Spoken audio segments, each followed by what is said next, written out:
Okay, we're gonna get into it. So sit back, relax, enjoy the stream. Feel free to say hi. Otherwise, you are more than welcome to lurk.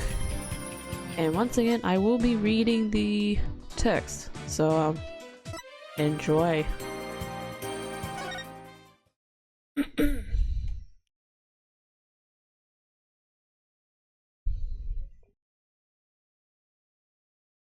Feel free to follow as well and contribute to my follower goal. 7 away from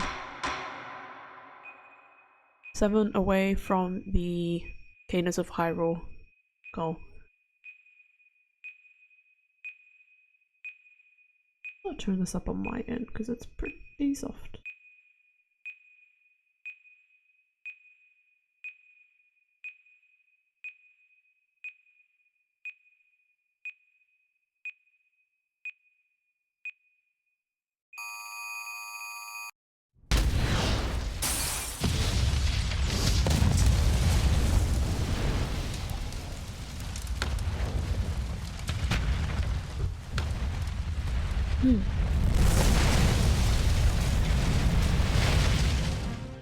These are dark times, where the law has been reduced to rubble, and it's up to us to restore it to its former glory.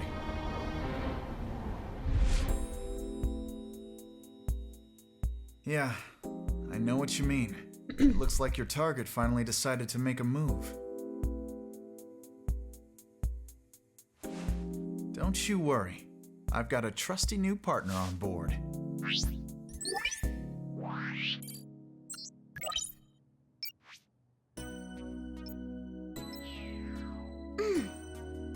Done! Ready to go? You bet! Let's do this! She's been with us for half a year, though I can hardly believe it. Anyway, her power will be our greatest weapon.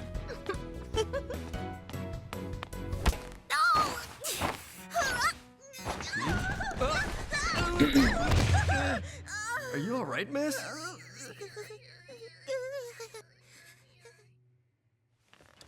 Yeah, it's for this very reason I returned. Time to bring it to an end. Ooh, the music is back! Oh, there's the trophy locket.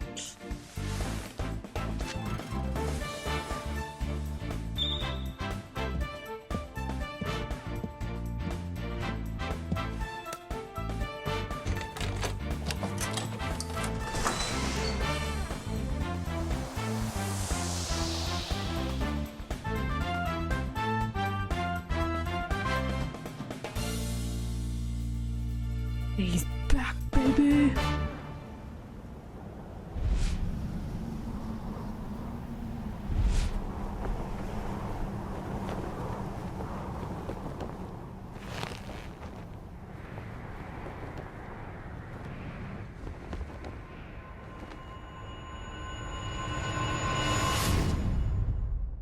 Uh-oh. Any... Episode 1, Turnabout Countdown.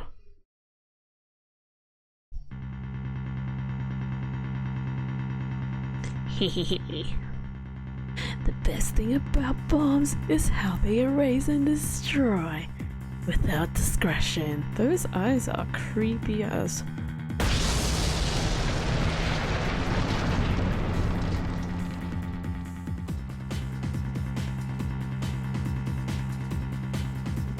Now all I have to do is pin everything on that little girl. I'm just gonna reduce the volume a bit. I feel like it's a bit loud, but do let me know if you need it louder.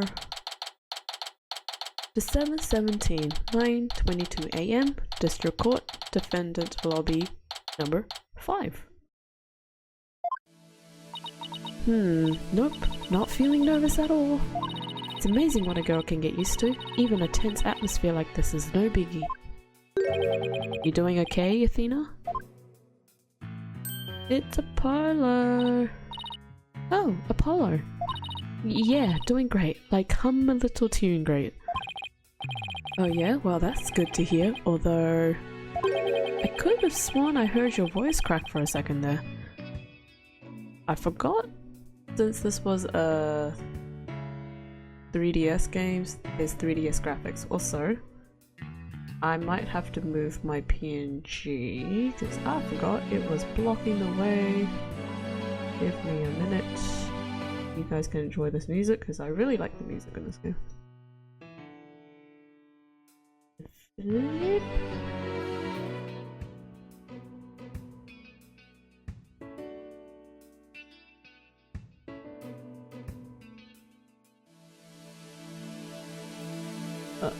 It's a little bit low. Oops, now I'm floating a bit.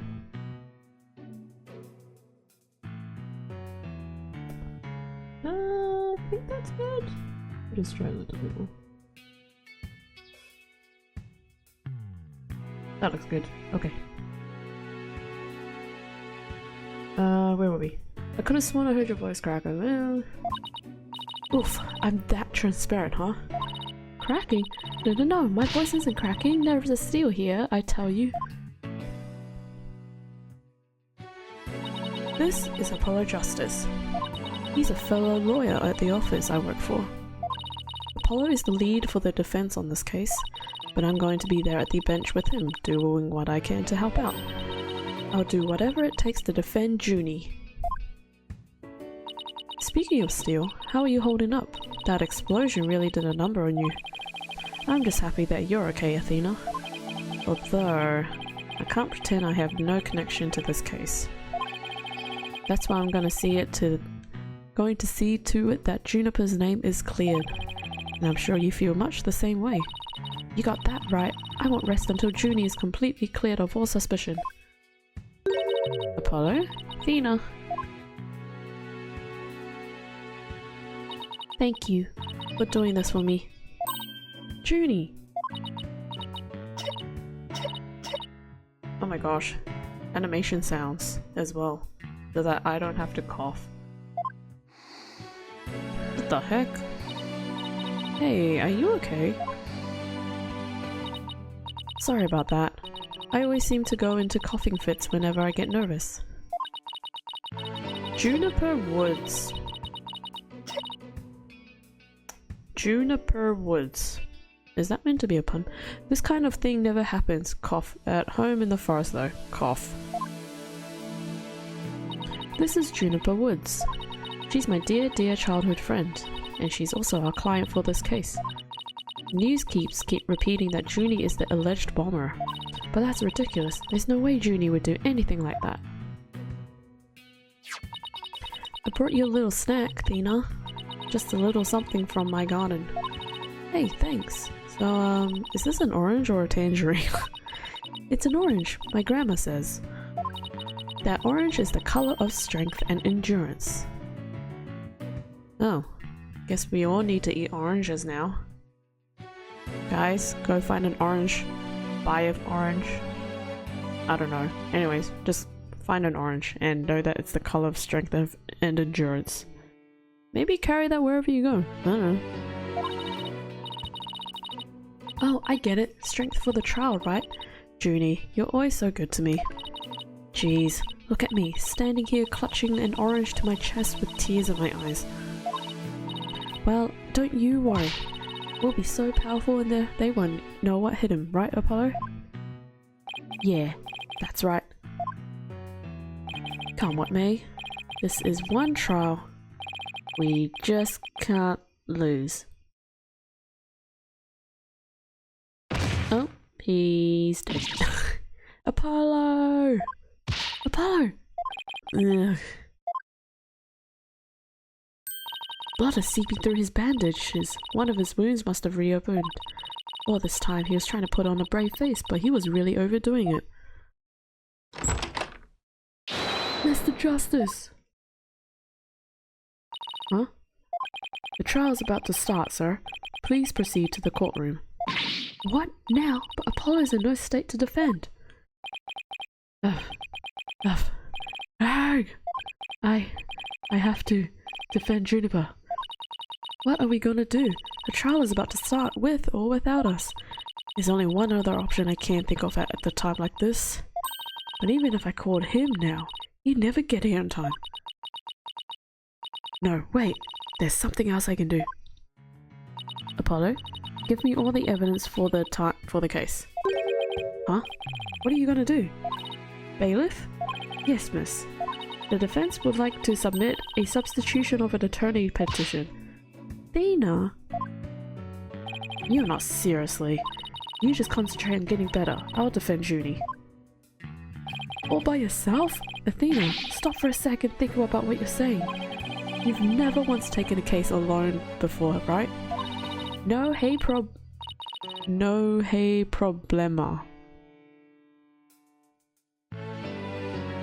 problema? Okay, I can handle it, I think. But I guess it's really up to you, Junie. Would you be okay with me taking over? Sure. I believe in you, Athena, and that's enough for me. You're worried for me, aren't you? To be honest, I'm pretty nervous too. I think my heart might just burst out of my chest. But you're in no shape to stand at the bench now, so you'll just have to leave it to me. Alright, I can see your mind's made up anyways. I hate it that I can't be there, but I know you'll give it your utmost to defend Juniper. You bet I will, rest assured of that. I should have changed my title to like something else. My name is Athena Sykes. I'm still just a newbie, but I'm a lawyer. This is only the second time I've taken the lead in a defense case. It'll be the first time I stand up there alone though. But I have to do this.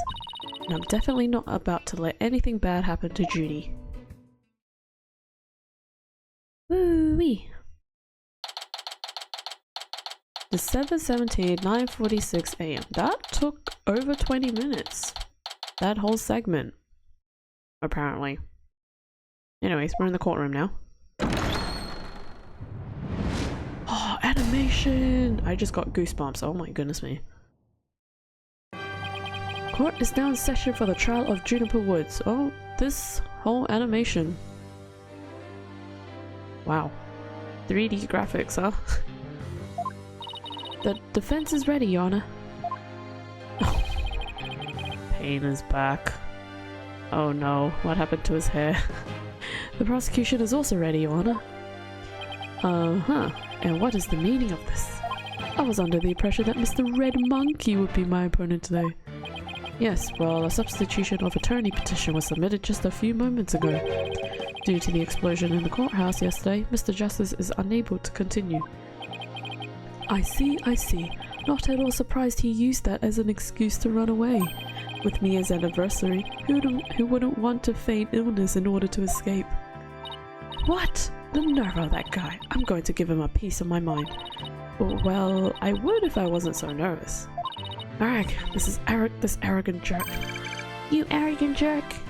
No, Widget! Is my hearing getting worse? I could have sworn I heard the defense say something just now. No, you didn't hear anything at all, especially not from me. How odd. I could have sworn I also heard something. Oh, that would be my indispensable partner, Widget.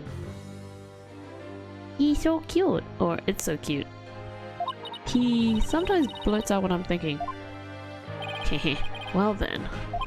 If that's the case, then it's a clear contradiction to what you just stated. A contradiction? You just stated that you said nothing. However, if that device of yours says what you're thinking, then you indeed said I was, what was it? Elegance at work? You stuck up prick. Eep! Actually, it was arrogant jerk. At any rate, what does it matter if it's a red monkey or a yellow monkey facing me? What's with you and monkeys? No fresh out of law school rookie can defend this witness.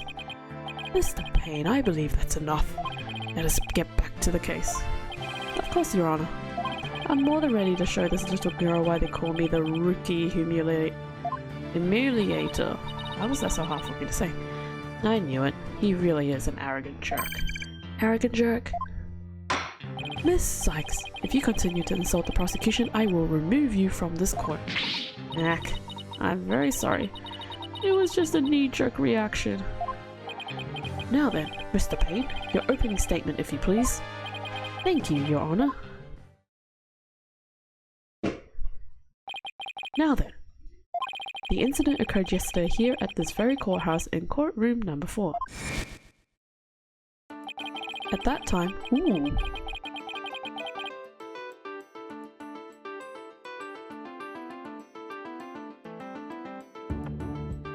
Nice. Nice bop. At that time, the trial for a certain bombing was being held in courtroom number 4.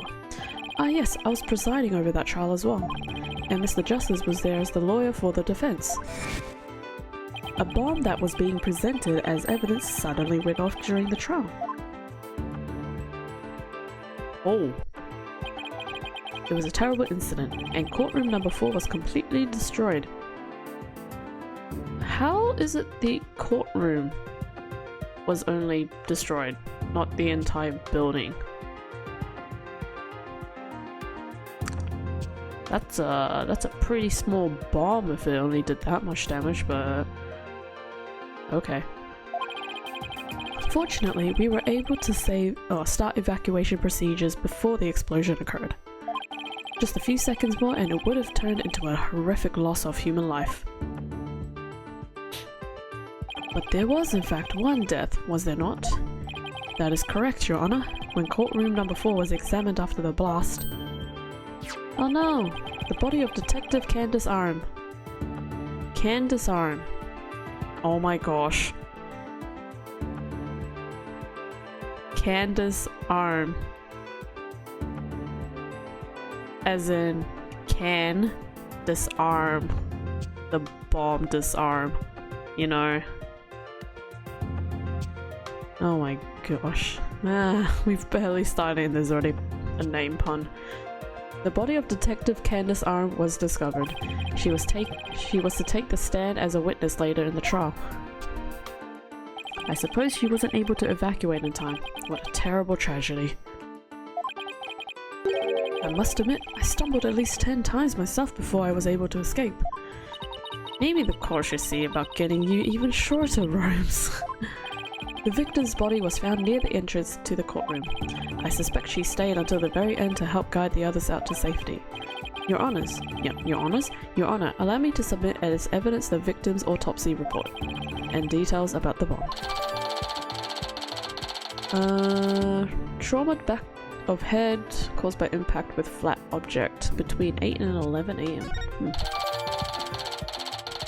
What on earth? A stuffed animal bomb. Okay. Time bomb that destroyed courtroom, hidden inside a stuffed animal when it was detonated.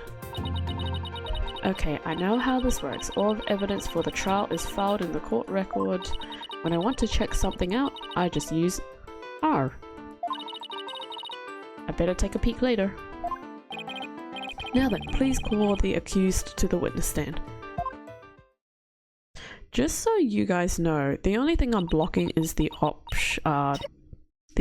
well, it's kind of blocking the options button, but also the autoplay button, which I'm not going to be doing, so that's really all I'm blocking. Defendant, are you feeling alright? You're looking a little bit pale. Oh my gosh, that facial expression is quite jarring. I don't like how his pupils are like that.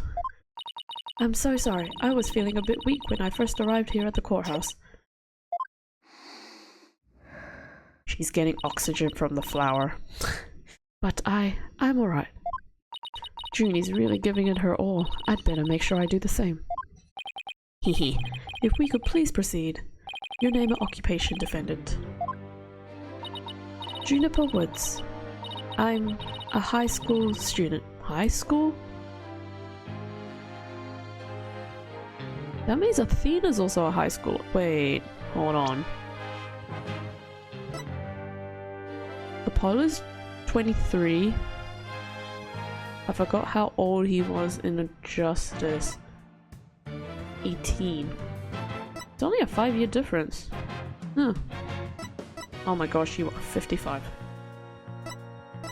27? I thought you were 30. My bad. 23. I can't remember how old Apologist was. Miss Woods, can you confirm you were in the courthouse on the day in question? Yes, I came to know Apologist through my friend Athena. And so, I was there yesterday to watch his trial and my support. Something's wrong. Judy's really scared. Hehehe. Did you know I'm also known as the Defendant Humiliator? It looks like I have yet another chance to show everyone how I earned that moniker.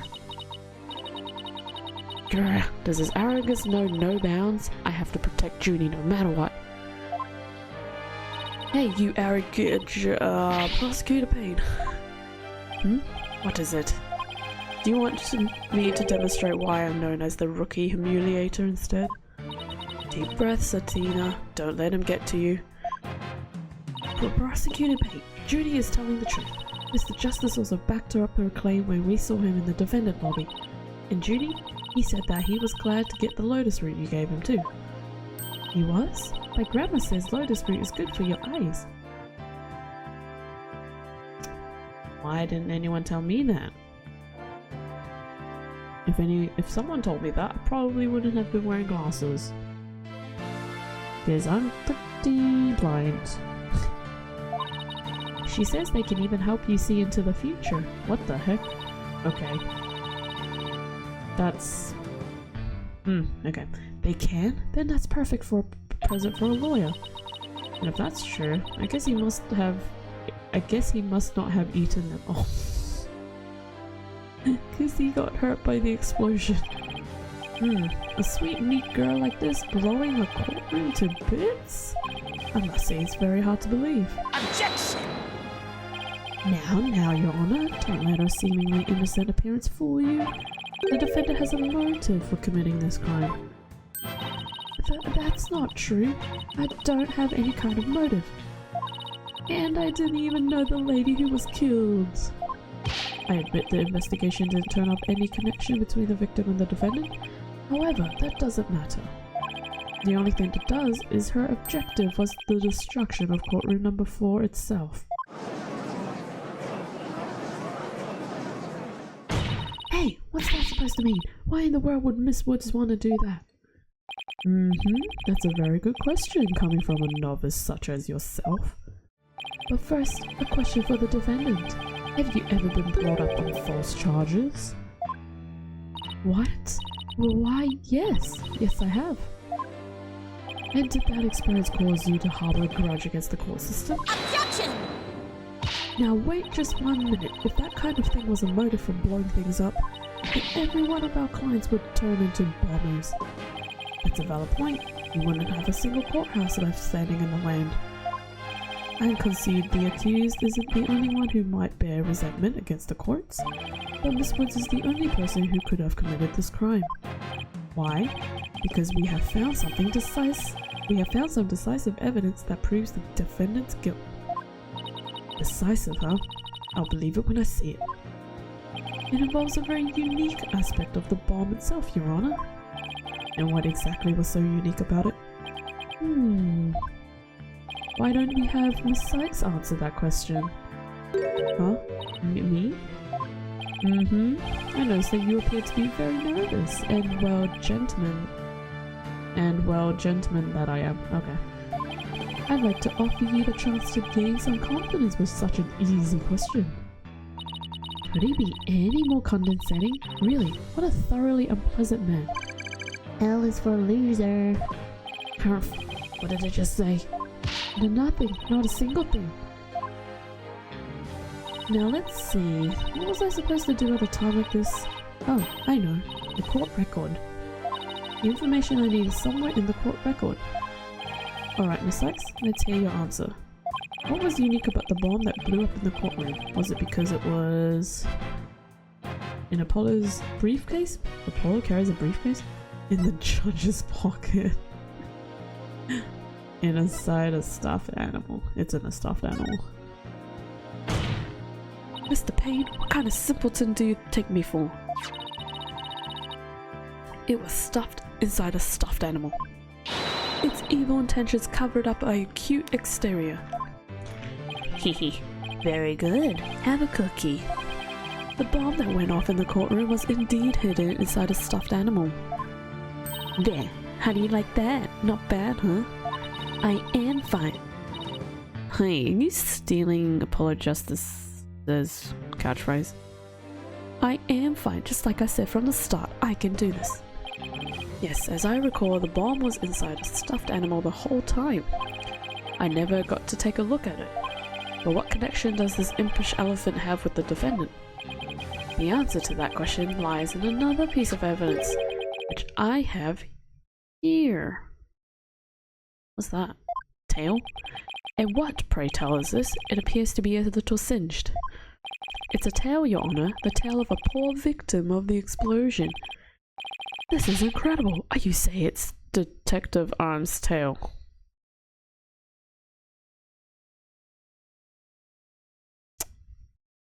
And the good old judge is back. Oh dear. Your Honor is very close, but no, it belongs to this stuffed animal. It's called the Phony Fanty. A rather unpleasant name if you ask me. He's the mascot for a campaign to eliminate false evidence and false charges, is he not? Exactly. His motto is, phony evidence is just chunked up. Okay, that's so wrong on so many levels. The Phony Fanty's tail is made of vinyl cloth, and we found something very interesting on its surface. The defendant's fingerprints. I was gonna say footprints, what the? What? The Phony Fanty provided the prosecution with all the evidence we needed. It clearly proves that the accused handled the bomb.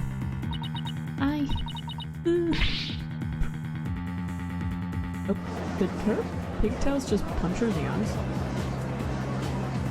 Okay. Animations are so good in this game. But that doesn't make any sense. Why would Junie's fingerprints be on it? That does appear to be pretty irrefutable evidence. The court accepts it into evidence. Yep. Miss Woods, do you have an explanation for this? I don't understand. How about you, Miss Sykes?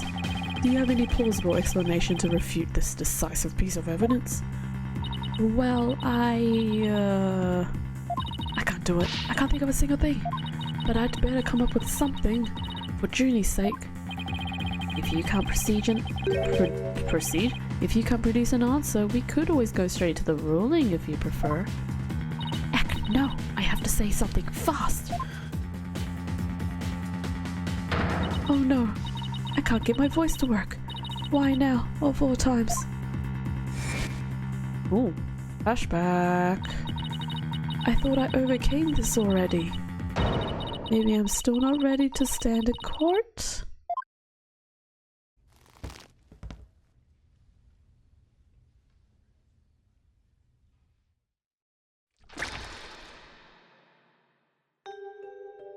Oh.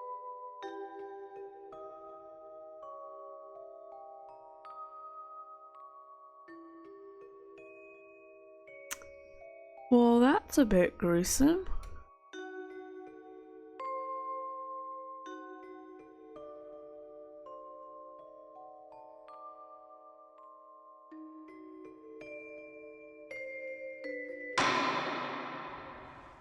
As you can see, there is no room for debate. Objection! He's back, baby! I know I said it. It's you! I said it before. I'll say it again.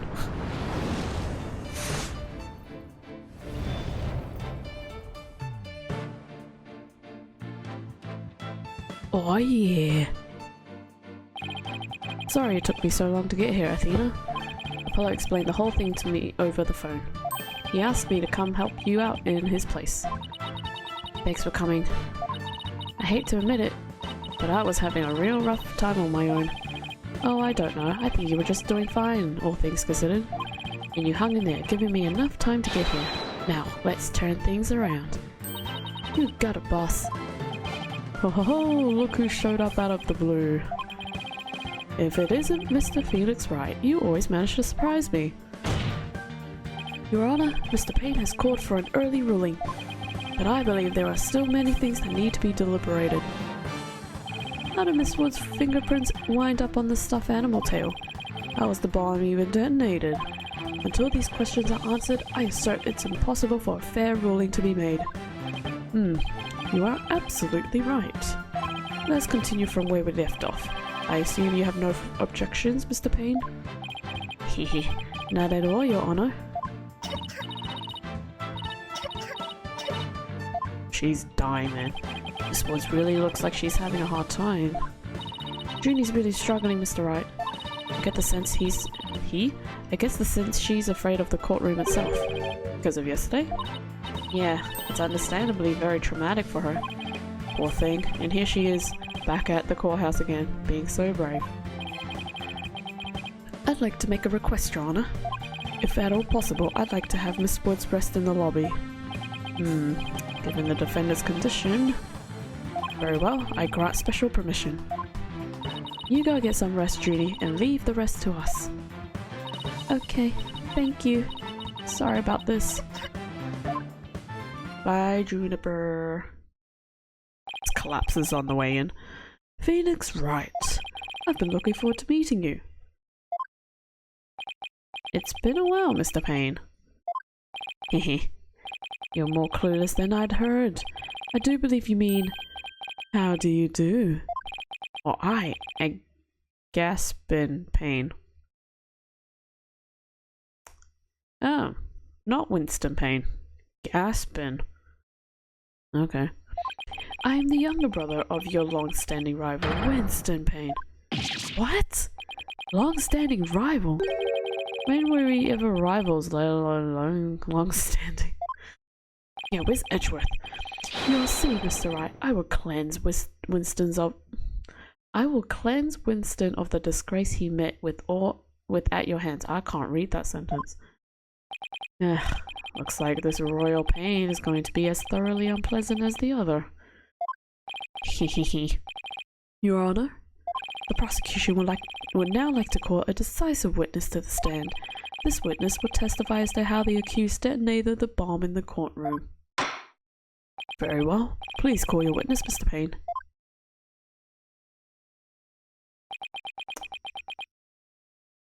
Huh. What do you know? It's the actual murderer. But they don't know that. Witness, your name and occupation, please. Witness? Name, Ted Tonate. Oh my gosh. Occupation, bomb disposal specialist. Oh my, what a strange robotic voice you have. Speech synthesis via typing, sorry. It is the same as me talking. He sounds exactly like a robot. Can't you speak in a normal manner? I can. You can? But I do not like to speak. Speaking is inefficient. Wow. Imagine people saying that to each other. I don't feel like talking. Just type. Or text. Texting now. Whoa. That sentence just kinda made everything into a reality check. Yikes. Energy expenditure. Speaking. Over typing. Understand? What an odd witness. Mr. Tonate was in charge of the bomb for that trial and was there when it went off. Being a bomb squad specialist, do you have any relation to the victim? Negative. I first met the girl while on this job. Many people are employed by the police. I know only a fraction of them. However, I was shocked when I first discovered the body of the victim. Shocked? I was the first one on the scene after the explosion. I went there to ensure safety, but I ended up discovering a dead body. So he was the first to discover the body, was he? He is here to testify about the circumstances surrounding the moment of the explosion. Very well, the court will hear Mr. Tonate's testimony, but at the very least, show this court some respect and remove that face guard. Witness. Oh my gosh, that's horrifying. Witness testimony when the bomb went off.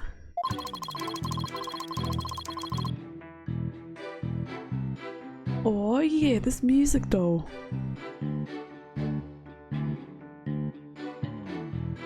Oh, I love the Ace Attorney music, so good. The bomb was originally disarmed by me, then transported here as evidence. Bomb name, H3000, operated by timer or with a remote. I was watching from the gallery when I suddenly became alarmed. I saw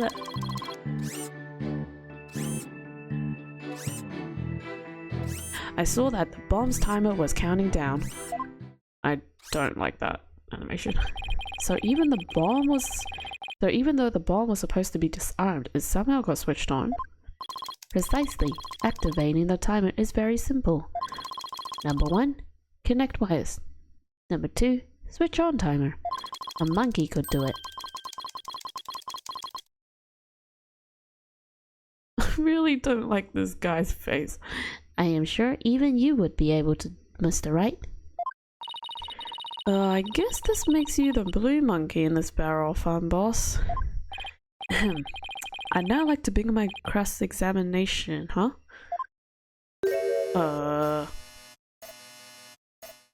Mr. Donate, what is that? HH3000, aka a bomb. A bomb? Great googly moogly. Yeah! Mr. Donate, I demand that you disarm it this instant. Disassembly complete. 5.3 seconds, 0.2 seconds short of my personal best. Are you trying to give me a heart attack? I'm not exactly a spring chicken, you know. This is an exact replica of the H3000.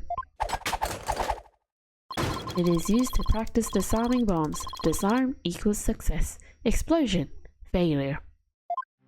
An exact replica of the bomb that exploded, is it? So that's what it looked like. I submitted a photograph of the real bomb taken just before the trial. Dimensions 10-inch height by 10-inch width times 10-inch depth. I am so sorry to all the math people out there. I'm pretty sure that's inch. Weight 12 pounds, a perfect replication. Your bomb does appear to be a very good copy indeed. Yes. However, I could not replicate the detonation mechanism. It has a very puzzling wiring setup.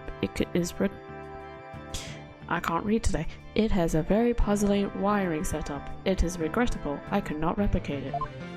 Witness, that's enough. There's no need to replicate anything here. Okay, bomb updated. And now if the defense begin their cross-examination. Where has Miss Sykes gone to? She's still hiding. Athena, you can come out now. Okay, Mr. Wright, let's get to work. I guess you were pretty scared, huh? What? I don't know what you're talking about. She was about to bolt. Hey, put a sock in it, would you? As transparent as ever. Now let's see, where were we? We were at the cross-examination. Oh, cross-examination, of course. She seems disoriented. Wonder if she's right. Maybe I should ask Athena if she remembers how to cross-examine to help her focus. I would ask, but we gotta keep this game going, so she'll be fine. Nah, no need for that right now. She'll be fine. I'll do everything I can to help. If you can find any contradictions and you flub up too often, don't be afraid to ask me for help. Press X when the option to consult with me appears. Oh yeah, so this feature is new. It didn't have it in the older game, so it started doing this in this game. So you can just be like, help me, I'm stuck. I'll let you know where I think the suspicious statement is. Sounds good. I'll be counting on you if I get in a bind. Alright, it's cross-examination time. Let's go, Phoenix.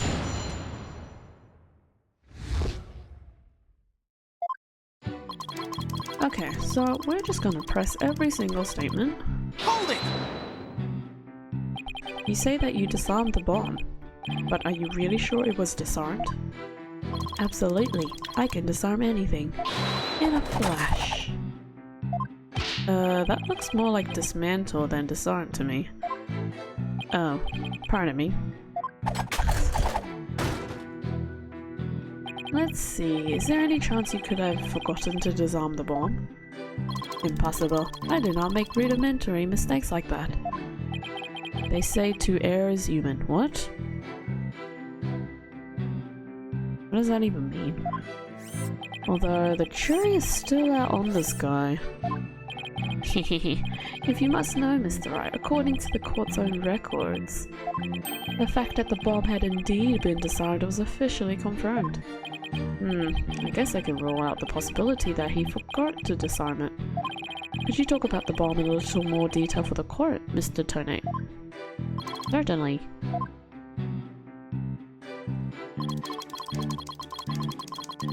Hold it! What was the approximate size and weight of the bomb? Dimensions: 10 pounds? 10 inch by 10 inch by 10 inch. Weight: 12 pounds. This information is also written on the photograph. Ah yes, here it is on the back. According to this, the case is made out of alloy plating 5/16 of an inch thick. That is a lot of numbers. That certainly sounds like one thick and very heavy bit of metal. I bet if I dropped that thing on your foot, you'd be hopping. If you dropped that thing anyway, I'd be hopping for the nearest exit. Very well, I believe the court has heard enough about the bomb itself. So, Mr. Tonate, you were keeping an eye on the bomb. Where were you watching from? You watching from the gallery when you suddenly became alarmed? Hold it! Why were you in the gallery? My duties may have been over for the moment, but I wanted to keep watch. Even though the bomb was disarmed, you can never be too careful. Explosive devices are very dangerous things. Ah, how admirably responsible for you. A model to be emulated.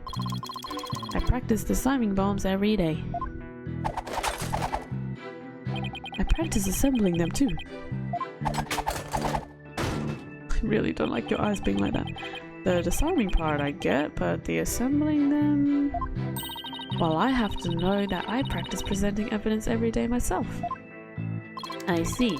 But do you ever practice having evidence presented to you? Presented to me? What?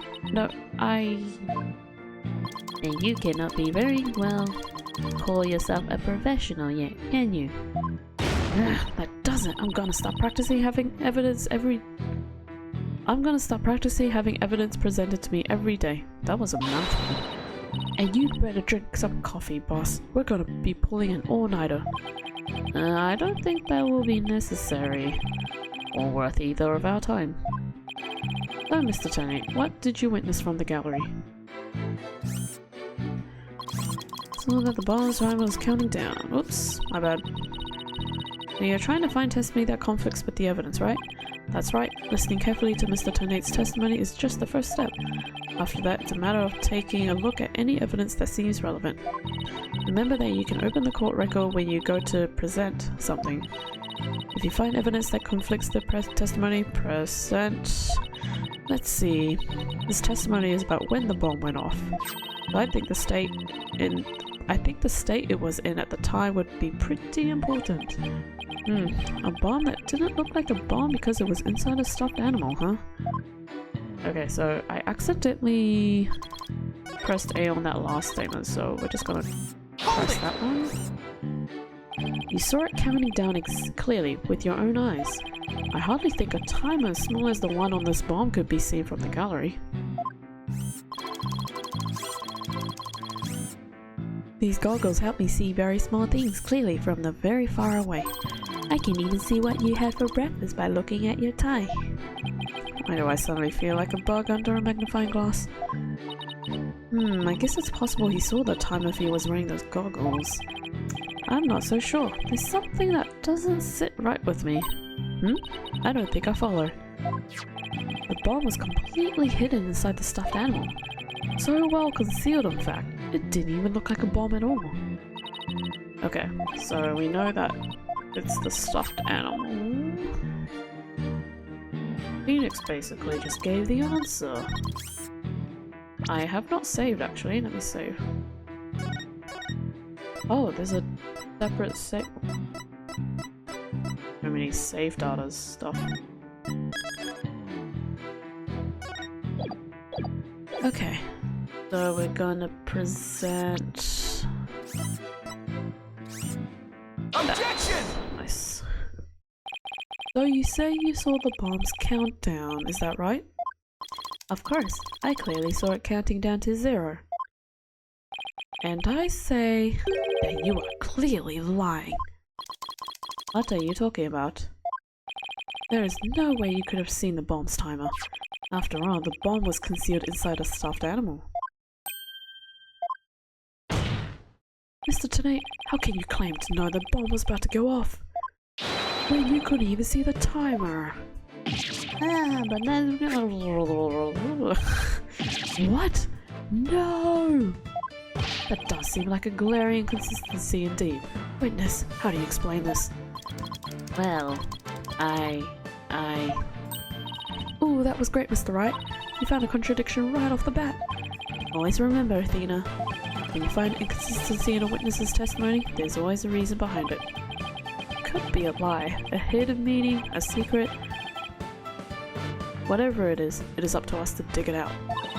And pointing out every contradiction we find is the best way to do it, right, boss? Now the question is, what can we dig out of Mr. Tennant? Well, let me see. No, there must be some mistake. Oh yes, of course, I remember now. The sound. I mean because of the sound. Sound? What sound?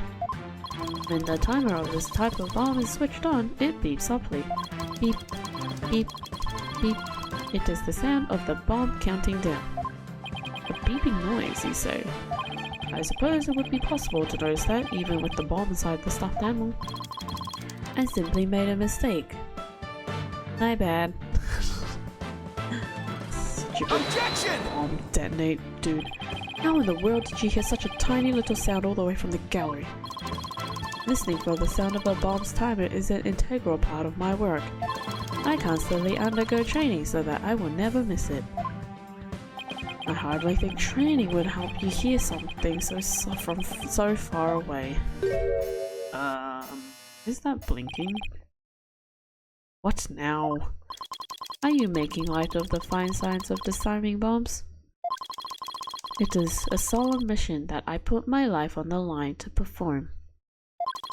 What kind of specialist would I be if I could not hear a bomb's timer? It's not like disassembling a toaster, you know? Now he's just showing off. You keep asserting that the sound was too tiny to hear, but the only tiny thing here is your skill as a lawyer. Being mistrustful is not an attractive quality, you know? And you're just overflowing with attractive qualities, aren't you? Or perhaps you have some proof that Mr. Tennant did not hear the sound? Well, no, but it still seems totally suspect. But it's going to be really hard to prove that he didn't hear something.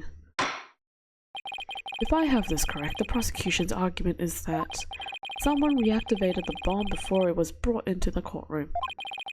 What I don't understand, Mr. Payne, is why you believe that person to be Miss Woods. That's simple, Your Honor. Mr. Tennant happened to be there when it happened. He was there when the defendant rearmed the bomb. What's this now? It happened before the trial started. It was when the detective arm and I were transporting the bomb. We brought the bomb to the lobby for the defense. Bomb. Evidence. The lawyer wanted to see it before the start of the trial. Looking for a chance to get at the bomb, Miss Woods was already there in that lobby. Her goal was surely to rearm the bomb and steal the remote switch. The remote switch? Yes, the switch that controls the bomb remotely. Duh. It has been missing ever since the incident. Okay. I am partially to blame. I left the bomb and remote on top of the transport case. And they were rearmed and stolen while I was talking with the lawyer. The defendant then used the remote from inside the courtroom to start the timer. Objection! How can you assert so unequivocally? What? That the bomb was rearmed in the lobby? Objection! The bomb was safely secured in the transport case. The only time it was outside of the case was in that lobby. Therefore, that was the one and only opportunity anyone had to meddle with it. Someone other than Mr. Tanay could have opened the case and taken the bomb out. Impossible. The transport case is assigned exclusively to me. Do you see this number here? That is my identification number. And I have the only key that can open the case. Oh, looks like we can analyze it. Okay, do that later. Nevertheless, Mr. Payne's assertion is nothing more than conjecture. You have no proof that it was Miss Woods who stole the remote switch. And by the same token, you have no proof that it wasn't her. But what I do have is a piece of evidence that proves that the defendant handled the bomb. Ah, that tail! 5 minutes, 24 seconds, 2.3 What? Desi-seconds? What the heck is that? The defense's advantage lasted a mere 5 minutes. Ugh, talk about a rotten hand. As long as they have her fingerprints as their trump card, I'm at a big disadvantage. Oops. It appears we will have to hear from the defendant herself once more. I wholeheartedly agree, Your Honor. I would like to recall Miss Woods to the stand. I trust you have no objections, Mr. Wright? I'm worried about her condition, but we do need her testimony. On the other hand, I'm not sure I want to make Athena mad. I can read your feelings, you know, my boss. Yes, there's no hiding from her, huh? Don't worry, I know we need her testimony. And if anybody picks on her again, they'll pay. Guess she's already at anger level 1. Don't worry, I'll stop the proceedings before I let anything bad happen to her. The defense has no objections, Your Honor.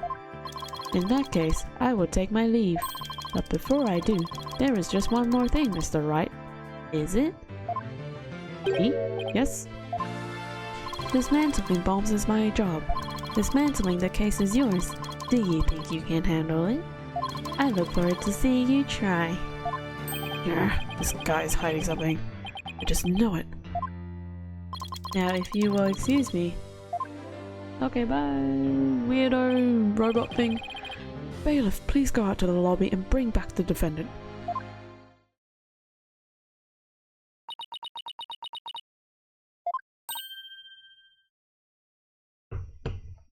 Junie. Hi, Athena. She looks even worse than before. Don't worry, Junie. We're here for you. Thanks, Athena. And I'll do my best too. You blew up the courtroom because you bear resentment against the courts, correct? No, of course not. Hi, Rain. How you doing? Thanks for lurking. Appreciate it. Hope you've been well. What's that you say? I can barely hear you. I haven't done anything wrong. This prosecutor's scary. Objection! What an impudent little girl. Wow, okay. Jeez. Stop acting innocent and tell the truth. This is getting ugly. You rewound the bomb because you wanted to blow up the courthouse. Admit it. That's why you went to the lobby where Mr. Justice was, isn't that right? Mr. Wright. Can I go give the prosecutor a smack? Smack him across the face. What? Of course not. Do we have to review courtroom manners 101 again? We can't let a creep that bullies innocent girls like this so easily. Let off so easily. I haven't forgotten about how he treated you. Don't worry about me, just help Junie. Her heart's crying out. She's so scared. So very scared. Looks like Athena's picking something up with her heightened sense of hearing. And it sounds like this time, it's the voice of Miss Wood's heart. Don't deny it, you stole the remote switch I used in the courtroom, didn't you? Objection! Your Honor, please put a stop to this. Mr. Payne is badgering the defendant. Yes, Miss Woods does seem quite frightened. Mr. Payne, I ask that you behave more like a gentleman. I see it says you don't whine or drink wine, but do you whiny? Do you whinny? Whiny? Winnie? Whiny? What's that last word? I don't know how to pronounce that. Winnie. Whiny?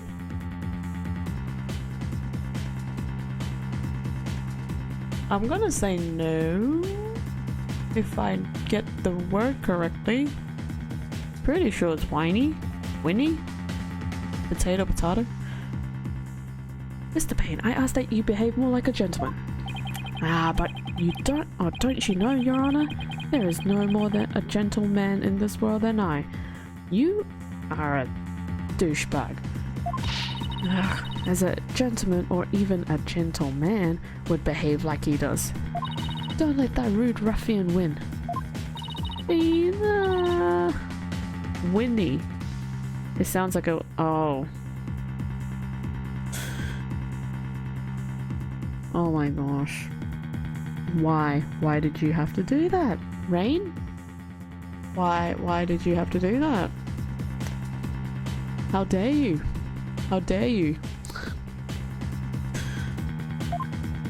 How dare you call... How dare you? Oh look! How dare you call a gentleman such as I a rude ruffian? I'll have you know I attend a manners class every Saturday. If you have to attend a manners class every Saturday, that kind of tells us something, doesn't it? You know, you wouldn't really need to attend it every Saturday if you had manners already. I'm more than just a mere gentleman. I'm a gentleman. What is going on with all these puns? Oh my goodness. Not when you're terrorizing a young lady, you're not. I'd demand my money back from that manners class if I was you. Ugh. I should probably be the adult here and stop the two of them, but... Shuvie! Hi! How are you? Hope you're having a good week. Mr. Payne, that will be enough. Certainly, Your Honor. No further questions. Let's move on to the defendant's testimony. Miss Woods, please share with the court what you were doing when the bomb went off.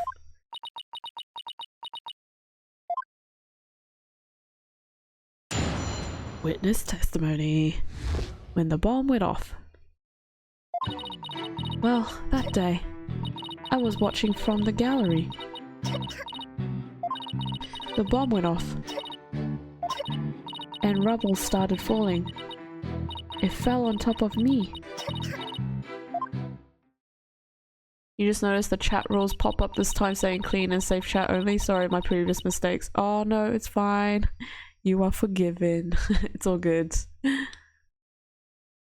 It's all good. It's okay.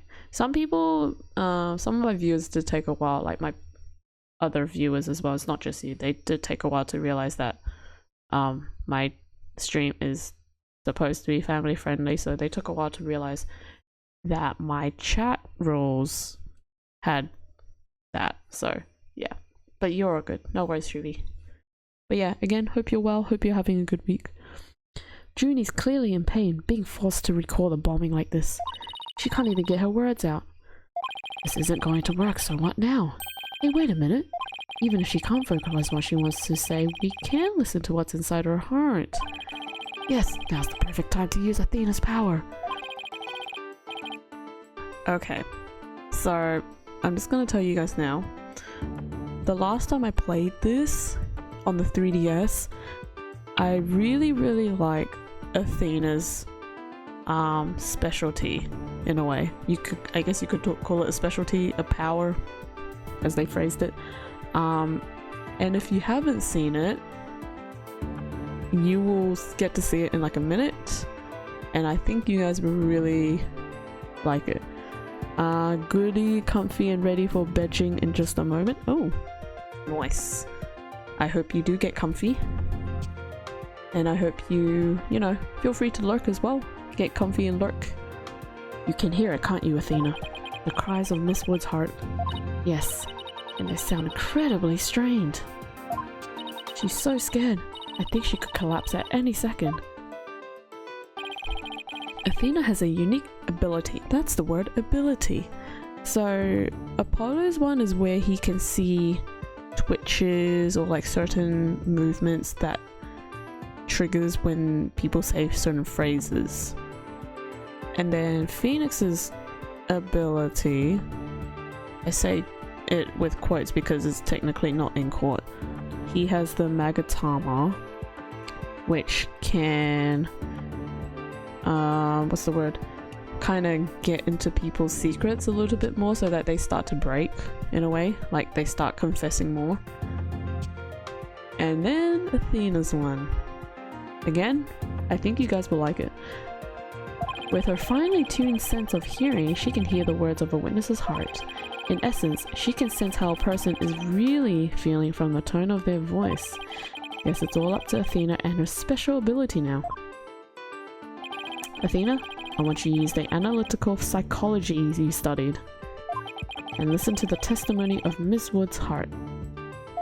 Okay, boss, I'll give it a go. Are you guys ready? Because I am so excited to get back into this. And I also forgot she did psychology. So she's a super smarty pants. Anyways, let's see it. After all, this is the whole reason I poured all that effort into studying analytical psychology. Off gets. Is anyone German or no German? I don't think I pronounced that right. Let's do this.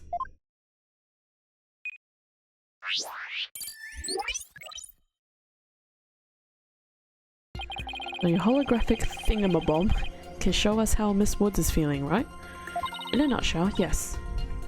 The emotions and the images that I picked up on just now while listening to her testimony, I can enter all of that into widget and use the mood matrix to analyze them.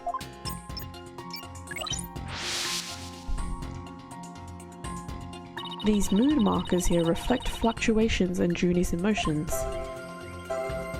When she feels happy or is enjoying the memory, the happy marker will light up.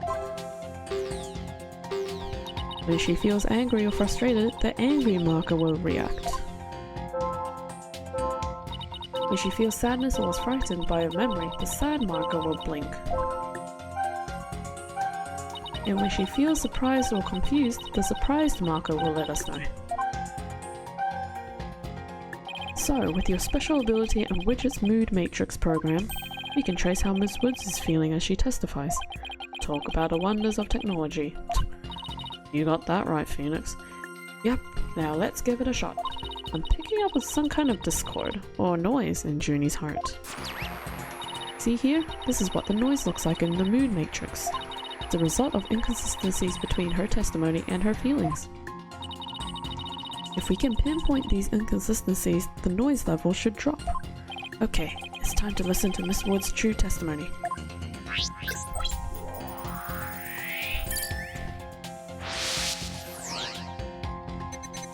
Okay, so here we go.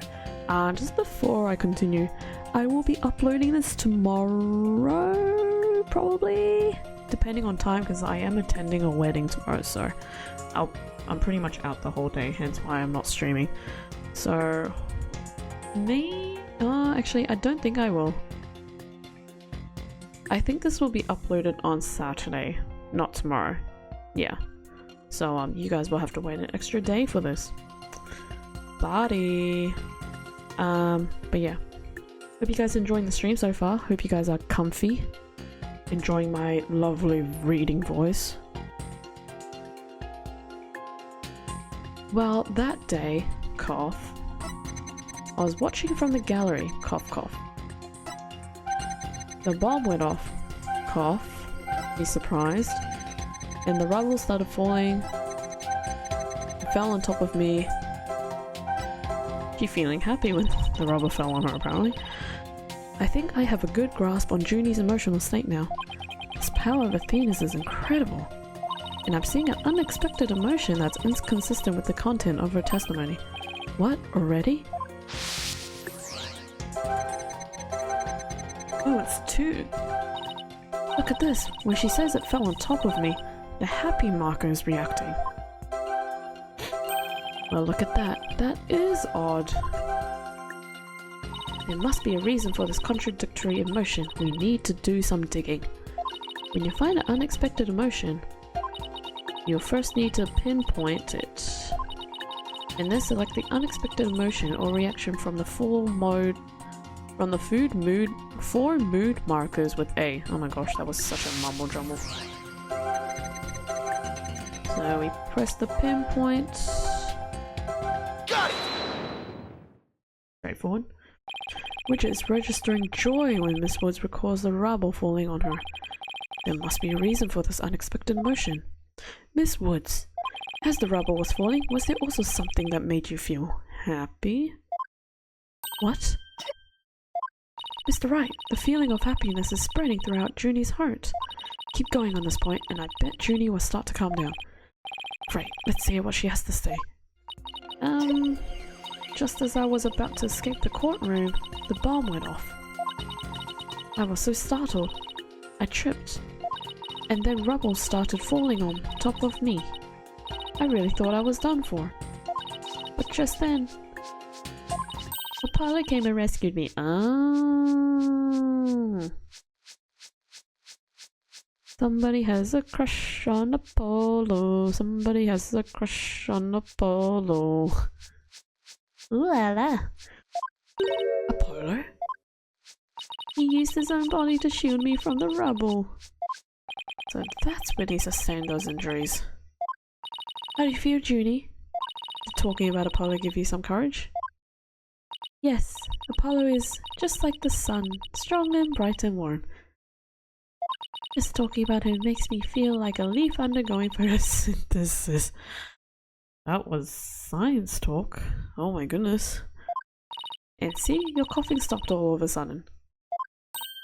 Oh, you're right. Thank you, Thena. Okay, 50%. Looks like we were able to draw out some new testimony. Hehe, pretty neat, huh? But there's still some noise left, meaning there must still be some discord in Junie's heart. I guess we'll have to keep going then. Let me import this new information and update the mood matrix and we'll be good to go. You remember what to do, right? When I find an unexpected emotion, I should first pinpoint it. That's right, and then you'll select it from the mood markers with A.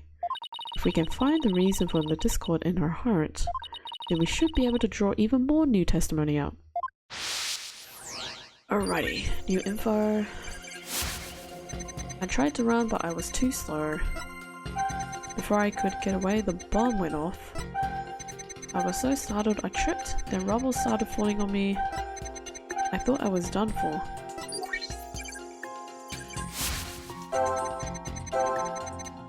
But then Apollo came and rescued me.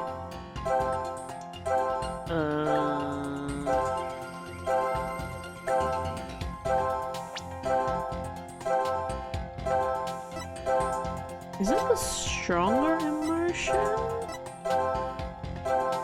I want to say it's the happy one. Got it! No, it's not.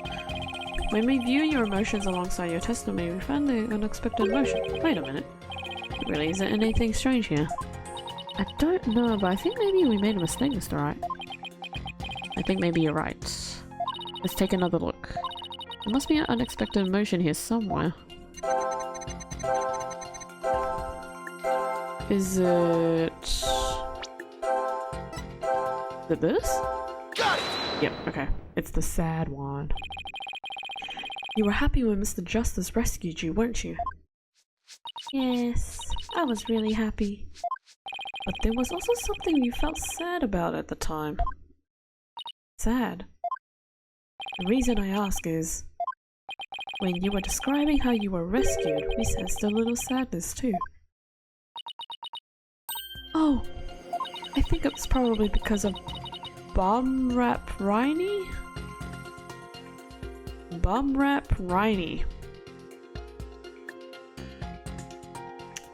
Okay. Wright? Well, what do you know? Something new. That's right. I brought my stuffed animal, Wright, to watch the trial with me. Wright and Phony Fanty are brothers. Who knew that the legal world could inspire a whole line of merchandise? I had Wright with me while I was watching the trial. But it wasn't until Apollo saved me that I realized I lost him as I was running away. My poor Riney, a victim of that terrible bomb. Oh, I know. You can see what he looks like in this poster. Oh. It's for the campaign to eradicate fake evidence and false charges. Phony Fanty and Wright, huh? Why Bumrap? Why Bumrap? What the heck? Nothing against campaign, but why an elephant and a rhinoceros? Mr. Wright, I don't sense any discord in Junie's heart anymore. Hey, she's clear. I guess that means we managed to draw out all her testimony. That's right, I'll just make an update with the new info and we'll have the whole picture. So, do you think her new testimony will help? Absolutely. I don't know what I would have done without you, Athena. So Wright was in that courtroom when the bomb went off. Now that we know that, it changes the meaning of that other piece of evidence. The tail. All I have to do is present it at the right statement. Okay, so now we're up to the presenting. I was watching from the gallery with Wright. I tried to run, but I was too slow. Before I could get out of the courtroom, the bomb went off. I was so startled, I tripped, then rubble started falling. I thought I was done for, but then Apollo came and rescued me. How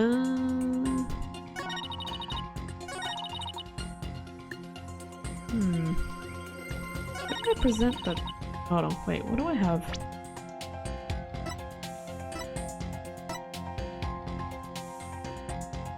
Where do I present this? Oh wait, is it with the toy? Is it the toy? The first statement? Let me just save. I haven't saved in a while. I think it's this? Objection! Yeah, okay. Miss Woods, I know this trial has been very hard for you, but you can relax now. You are, without a doubt, innocent. Mr. Wright, what wild assertion are you making now? My wild assertion is simply this. The two stuffed animals were mixed up. The tail of the defender's fingerprints were found on... The tail the defender's fingerprints were found on wasn't that of Phony Fanty. It was the tail of her gallery companion, Wright. Objection! What? What nonsense is that? I can see they're both stuffed animals, yes, but they're completely different characters. An elephant and a rhino, they're as distinct as a defense lawyer and a prosecutor. But are they really so different? Both defense lawyers and prosecutors strive to protect the peace through law. Even elephants and rhinos have some similar characteristics. They're both grey, for example. I guess... Sorry. Anyway, this poster is all I need to prove my assertion to be true. If I may direct the court's attention here, you'll clearly see how the two got mixed up. The... tail? Take that! Wow, would you look at that? The two tails are exactly the same. Yes, exactly. The two stuffed animals are based on entirely different animals, but the design of their tails is exactly the same. Ah! His hair. Order, order in the court. As long as the possibility exists that the tail belongs to Bum Rat Riney, we can no longer consider it to be decisive proof that the defendant handled the bomb. As things stand, I consider the charges against the accused unsubstantiated. Wouldn't you agree, Mr. Payne? Yes, of course, Your Honor. Ooh, that was great, Mr. Wright. You turned things right around. Yeah, it's not over yet. It's not over yet, but at least we managed to hold out this long. I believe that brings our proceedings for today to a close. Mr. Payne, I'm afraid you have some serious investigating ahead of you. Yes, Your Honor. Very well. Let us reconvene tomorrow. Court is adjourned. Are you serious? Oh my goodness me. 11:56 AM. That was a 2-hour court session. Okay. That was so exciting, boss. We did it.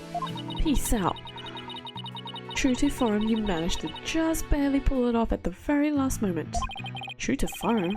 Gee, I never knew you had such a glowing opinion of me. Thank you for everything. Thank you for everything you're doing. Why did she say that so slowly? You did great, Miss Woods. You really stuck it out. And you got really brave at the end, just when we needed you most, Judy. Thanks to you, we were able to turn things around. Well, you were the one who gave me that courage, Lena. Really? Thanks. Though, be honest, was I of any help? Of course. Without you, we would have never gotten out of that tight spot. That's good to hear. I may still have a lot to learn, but you can bet I'm going to give it my all. Whoa. Gonna beat somebody up. I'll be so good that one day you'll call me your partner. That's what I like to hear. Analytical psychology, the ability to solve the riddles of a person's heart. Athena's true potential is beginning to really shine through. Hey, where's Apollo anyway? Good question. I almost forgot about him. Did you really? Dude, you were the one that hired him. Or was it Chusi that hired him? Either way, I assumed he'd still be here in the lobby. Oh, I know. Maybe he's still in courtroom number 4. Courtroom number 4? What would he be doing at the scene of the explosion? When I came out of the lobby to rest, I told Apollo about Bum Rat Riney. I told him I dropped Riney in the courtroom as I was trying to escape before the blast. And then Apollo said he had an idea where Riney might be, so we went to take a look together. Oh, I guess Apollo can be pretty nice when he wants to be.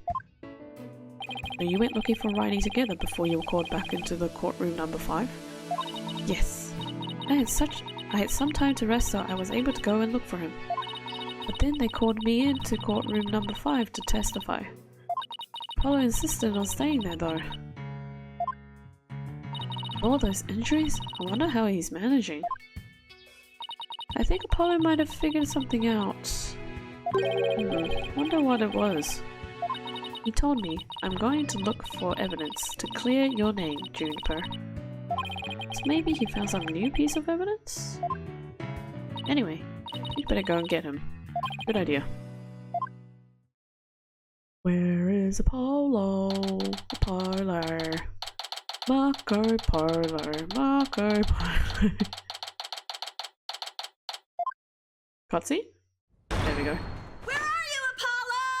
Trial's over for today! Come on, I know you're... No! Oh no, he's been knocked out. Oh dear.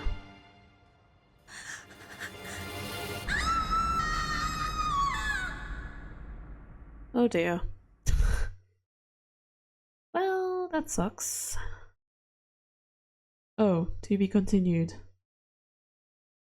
Oh no! Okay. Trial 2, day 2. This is probably the last bit, which means that we can probably keep going. That was only an hour and a half. Hopefully I get this done in like an hour. Maybe. Fingers crossed. Technically, first cases tend to be shorter than the other cases, so yeah, this one should be done pretty soon. Unless they decided to make it a 3-parter, which screw them, but yeah. Anyways, it's the next day, 9:34 a.m. This isn't exactly how I envisioned the second day of this trial to start. But given how things ended yesterday... Good morning.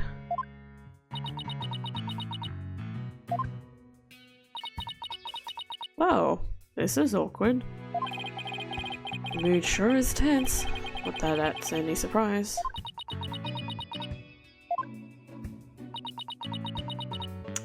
Okay. Oh hey, did you read the paper this morning, boss? Huh? The paper? That came out of left field. The paper! Oh my goodness!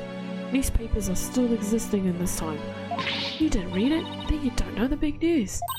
Somebody spotted an abominable snowman way up in the mountains. I know she's trying to lighten the mood, but that's a totally random ass topic. Tell me you know the difference between a paper and a tabloid, Athena. It might show up in the forest where you live, Junie. Better watch it, okay?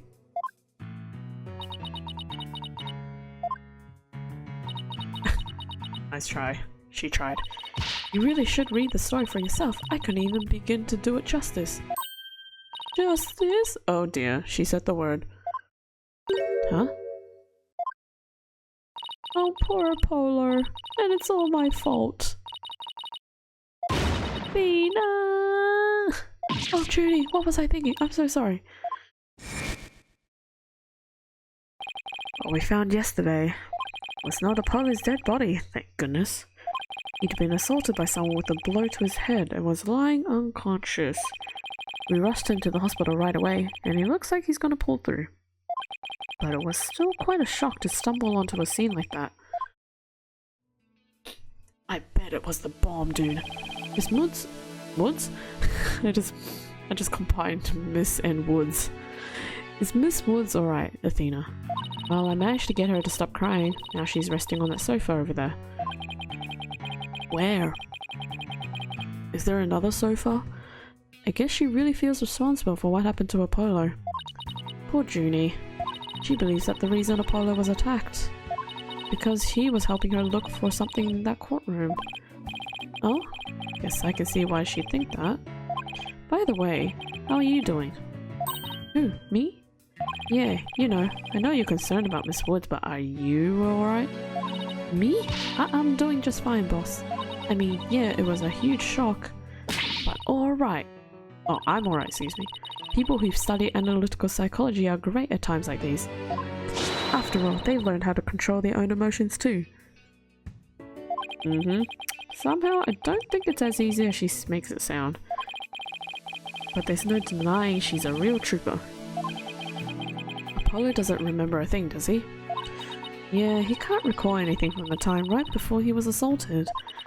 Nothing about what he was doing in courtroom number 4 or who assaulted him. The doctor said it's probably due to that hit he took to the head. Assaulted in a court of law and losing a memory at that. I know how that feels. Go back to Trials and Tribulations? No, Justice for All. Justice for All, episode 1. He got knocked unconscious right before a court trial. I'm probably spoiling some of the things from like previous games, but you know, that's alright, I guess. But who in the world would do such a thing, huh, Mr. Wright? Just wait until I get my hands on the coward who hurt our Apollo. Now, Athena, I thought you said you were in control of your emotions. Let's just focus on helping Miss Woods, okay? But I admit, I'm just as upset as you. Okay, boss, you're right. Apollo's assailant can wait until after we clear Junie's name. That's the spirit. Now, let's see. I'd better check the court record one more time before the trial starts. I think it's still the same. Yeah, it's still the same. Oath to Mr. Wright. I'm ready whenever you are. Alright, let's get ready to rumble. Let's get ready to rumble. You bet. Oops, sorry, that's my controller. With everything that happened with Apollo, I didn't have time for a proper investigation. I can't let that stop me though. I have to get this right for Miss Wood's sake and for Apollo's too.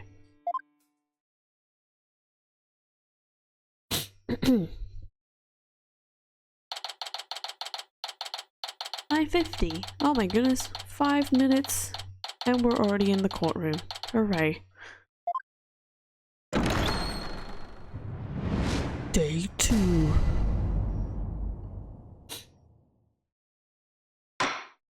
Court will now reconvene for the trial of Juniper Woods. The prosecution is ready, Your Honor. The defense is also ready, Your Honor. Now then, I believe I instructed the prosecution to further their investigation. Were you able to locate the remote switch in question? I'm afraid the remote switch is still missing, Your Honor. I must say I'm disappointed, Mr. Payne. Not angry, just disappointed. What a mood. I apologize, Your Honor. Aha! Looks like the prosecution is just as unprepared as I am.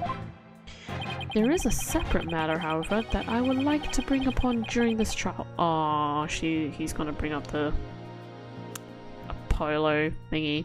Oh dear. A separate matter, you say? And what might that be? I assume you are aware that another incident occurred during yesterday's trial. I'm speaking, of course, of the assault on Mr. Justice in the ruins of Courtroom number 4. Cake room. Uh-oh, why is he bringing that up?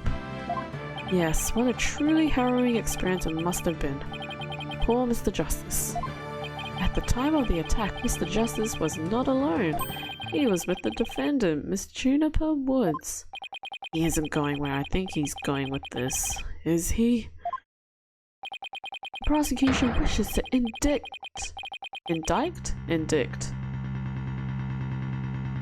I know that word, I just forgot how to pronounce it. Indict? That word. Miss Woods on the charge of Mr. Justice's assault. Order in the court. Mr. Payne, the incident under deliberation here is the courtroom bombing. The assault on Mr. Justice has nothing to do with this trial. Indict? Thank you. Thank you, Shuby. But I believe there is a connection between this case and Mr. Justice's assault. Please take a moment to consider these facts. Both events occurred in courtroom number 4. Wow, that is a very detailed diagram. This is the location in courtroom number 4 where the unconscious Mr. Justice was discovered. As you can see, it's quite close to where Detective Aaron's body was found. For those that forgot, this is Detective Arm, also known as Candace Arm. Detective Candace Arm. Get it?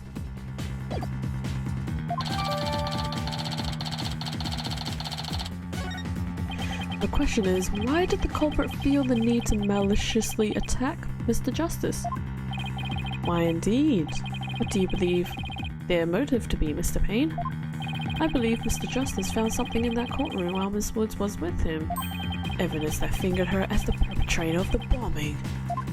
You mean he found some incriminating evidence? Precisely. And so, I surmise that the defendant picked up a piece of rubble and hit Mr. Justice on the back of the head in order to silence him. Objection! Judy would never do such a thing. She was devastated when we found Apollo hurt like that. Miss Sykes, please control your outbursts. It is the prosecution's belief that by deliberating on Mr. Justice's assault, we would draw even closer to the truth of the courtroom bombing itself. Very well. Miss Woods is hereby officially indicted. Oh my gosh. That word. On the charge of assaulting Mr. Justice. What? Why are you listening to Mr. Toupee over there? Toupee. Although, considering our conversation yesterday, I think Apollo might have figured something out. Wonder what it was. He told me I'm going to look for evidence to clear your name, Juniper. Oh, Shuvie. I know, Shuvie. I suck at pronouncing words. I know.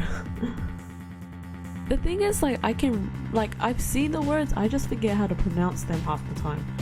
Which isn't good considering I'm a teacher. Not an English teacher though, so I'm okay with that. Maybe the two incidents really are related after all. Oh, you were laughing at the toupee. Oh, whoops. The delay in the chat doesn't really help me because I tend to think it's one or the other. But yes, the toupee is Mr. Toupee. The game is very good with name calling certain things. And even naming characters, because names can be puns depending on the case. So look forward to that. I would like to start by hearing from the defendant herself. Very well. Bailiff, please bring Miss Woods to the witness stand.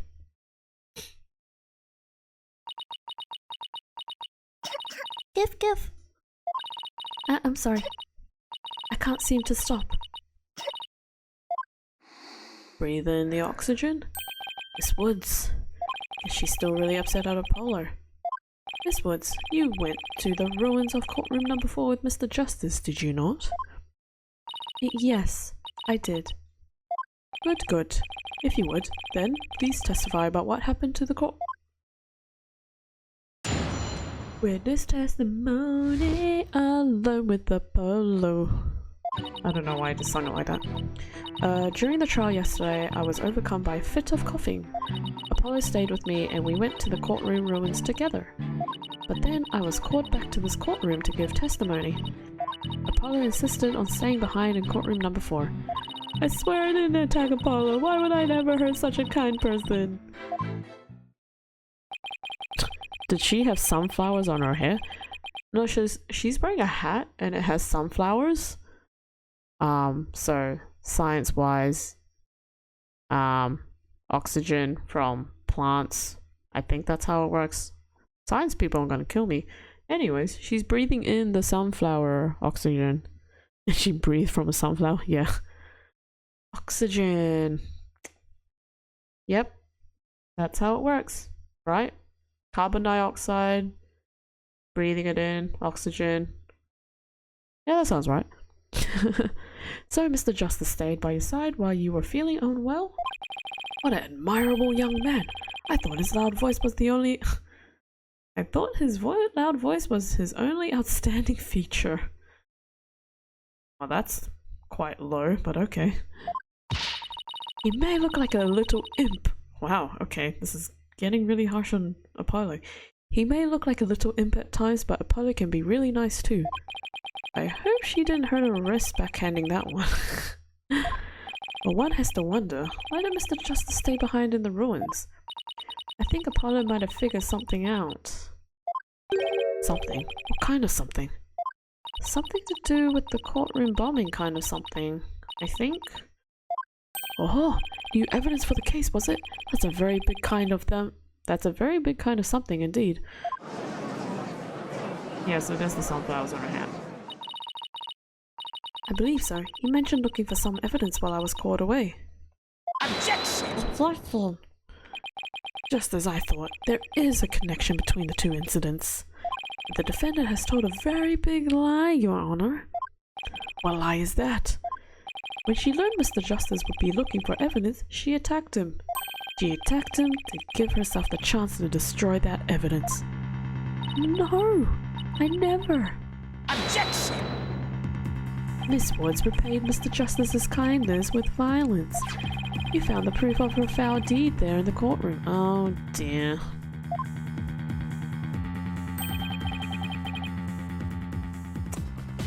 Great.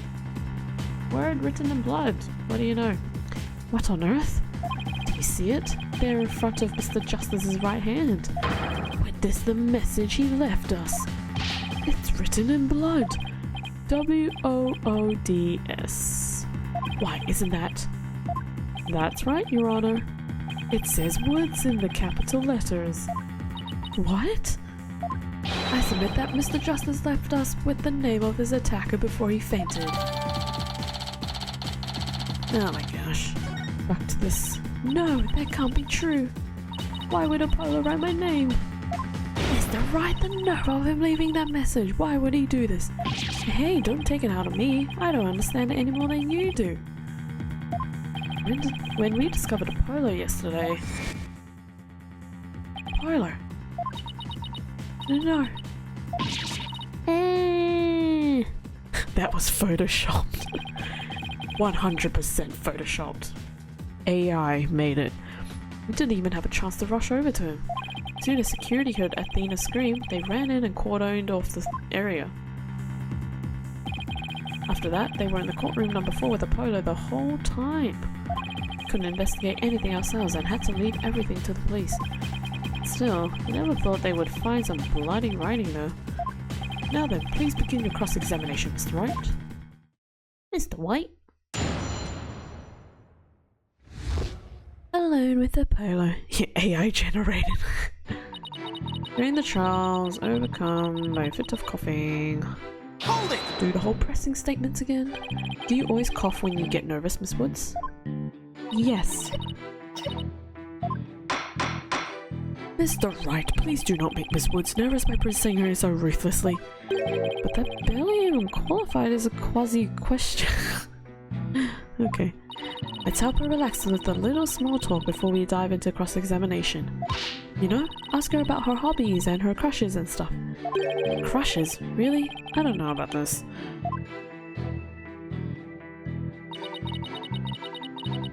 Is this where the crush thing comes in? Hold it!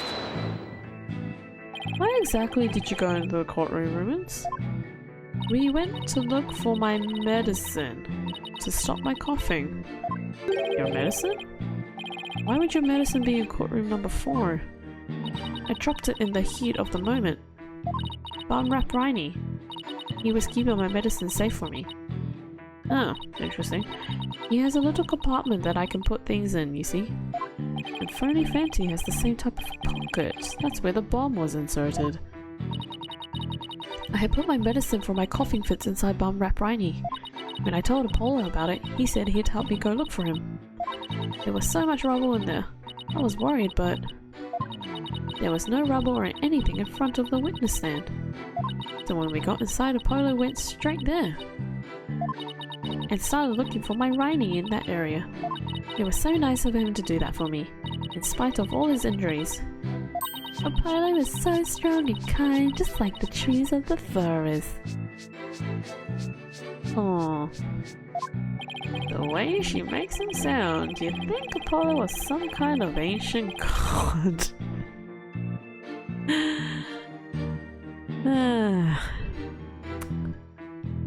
Yep. Oh wait. Ah yes, Apollo! Wait, ancient god. Right. No, that's fine. I don't mind WTF so long as you don't type out the whole thing, you know. But yeah. No, you're fine. You're fine, Shumi. So that's why you went to the ruins. I see. That seems to be quite an important fact. Please add it to your testimony, Miss Woods. Apollo started looking for Bum-Rap Riney near the witness stand where there was no rubble. Hold it! The area around the witness stand? Are you sure about that? I'm sorry, did I say something wrong? No, of course not. I was just testing my hearing. Let's not upset her. Must not upset her. Yes, I'm sure that's where we searched first. But then I was called back to this courtroom to give testimony. Hold it! That was when you were called to the stand after Mr. Tonate's testimony, right? Could also be what the Strogener's cat, you know, don't know what it is till it's extended. Fair enough. Stroidinger's cat. I don't know why I pronounced it as the way it was before. Ignore the first way I pronounced it. Yes, the bailiff came to courtroom number 4 and brought me back to this courtroom. And what about Mr. Justice? Did he come back with you or did he stay behind? Sister, staying behind, okay? Hold it! Better not ask her about Apollo. I know, I'll use some small talk here to get her to relax a bit. I honestly have no idea how it's pronounced. Okay, good. Well, that makes me less embarrassed then. Unless someone calls me out on it on YouTube, but I don't really get YouTube comments anyway, so... Anyways, do you have any hobbies, Miss Woods? Hobbies? Oh, well, I love growing vegetables in my garden. And I love to knit. I like sewing too. I made this outfit myself. Oh, it's very cute! I just realized it has a pine cone and acorns. Huh. Creative. Keep it up, Mr. Wright. It's working. Now ask her if she has a crush on anyone. So, is there anyone in particular you like right now? Objection! Good job, oh yeah, it's so cute. It's so cute. I like how they design characters in this game, because it fits so well with their descriptions and how, like, their background. It's like so good. Mr. Wright, is that question ever even remotely related to this case? To this case? Not really. Mr. Wright, you will refrain from asking questions unrelated to the case at hand. Sorry, Your Honor. -1 to brownie points. Hehe. Miss Woods, please continue with the testimony. I believe you were telling the court about your attack on Mr. Justice? True. Can I change the clothes halfway through the game? Because they give you that option before you start. Animations, reading subtitles, story mode, consultation, back to me. Oh, okay, so you have to exit and then change the clothes. Oh, okay. Hold it! Okay. Maybe I might change it every now and then. For like every stream. So you think Mr. Justice is kind? Yes, very kind. He rescued me. He's like the sun, strong and warm. He makes me feel strong too. The only adjectives I associate with the sun are sweltering and oppressive. But then Apollo got hurt and it's all my fault. Judy, Apollo's gonna be fine. He's just like the sun, right? Well, the sun doesn't drop out of the sky. Doesn't drop out of the sky. Okay. You really think he'll be fine? But the sun does go down at night. Then that means Apollo could... Mr. Payne, I do not think much of men who make young ladies cry. Yeah. So Apollo was trying to help Juniper. Who knew that Apollo could be such a sweetheart? Must have been pretty hard on him too, with all that rubble everywhere. Now that I think about it, there's something odd about what Apollo was able to do. You know, considering what Miss Woods just said just now, I think you're right. That courtroom was in a very unusual state after all. Which leaves the $1 million question. What would explain this contradiction? Anyway, let's see what happens when I present what I suspect is our answer. Okay, so... There was no rubble.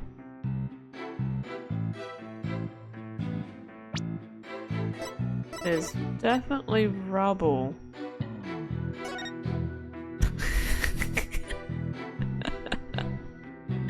This diagram, oh my goodness. That's so funny. That is 10 out of 10 drawing right there. Anyways, it's this one. Objection! So he started his search with the witness stand, you say? That's right. I guess maybe he wanted to start from the furthest point in the room? He was being so brave. And strong. That's odd. Under the circumstances, he shouldn't have been capable of that. But he was, and he still is. He might not look it, but he really is brave and kind too. No, that's not the part I'm finding fault with.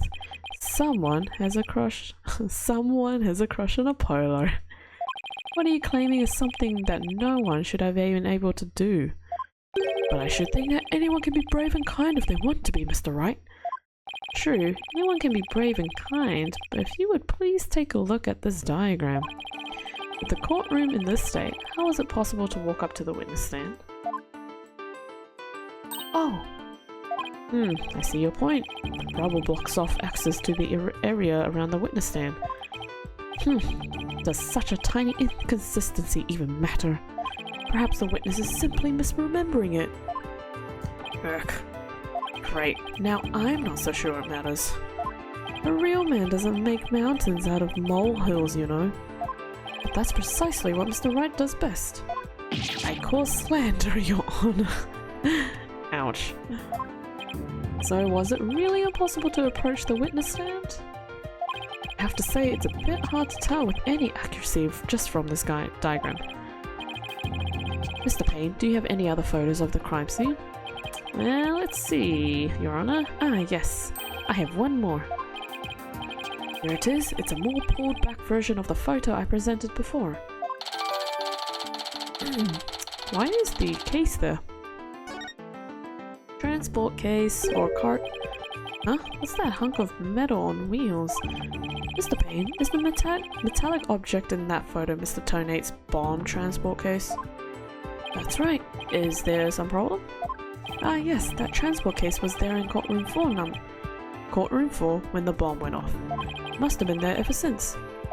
Oh, that's it. Miss Woods, have you remembered something? Excuse me? Yes, I just realized. Its position. It's different from before. Its position? The position of what? The position of that big metal thing. The bomb transport case? Yes, when Apollo and I went in there, it was in a different place. Where the case is in the photo was open space, so it was easy to search the stand.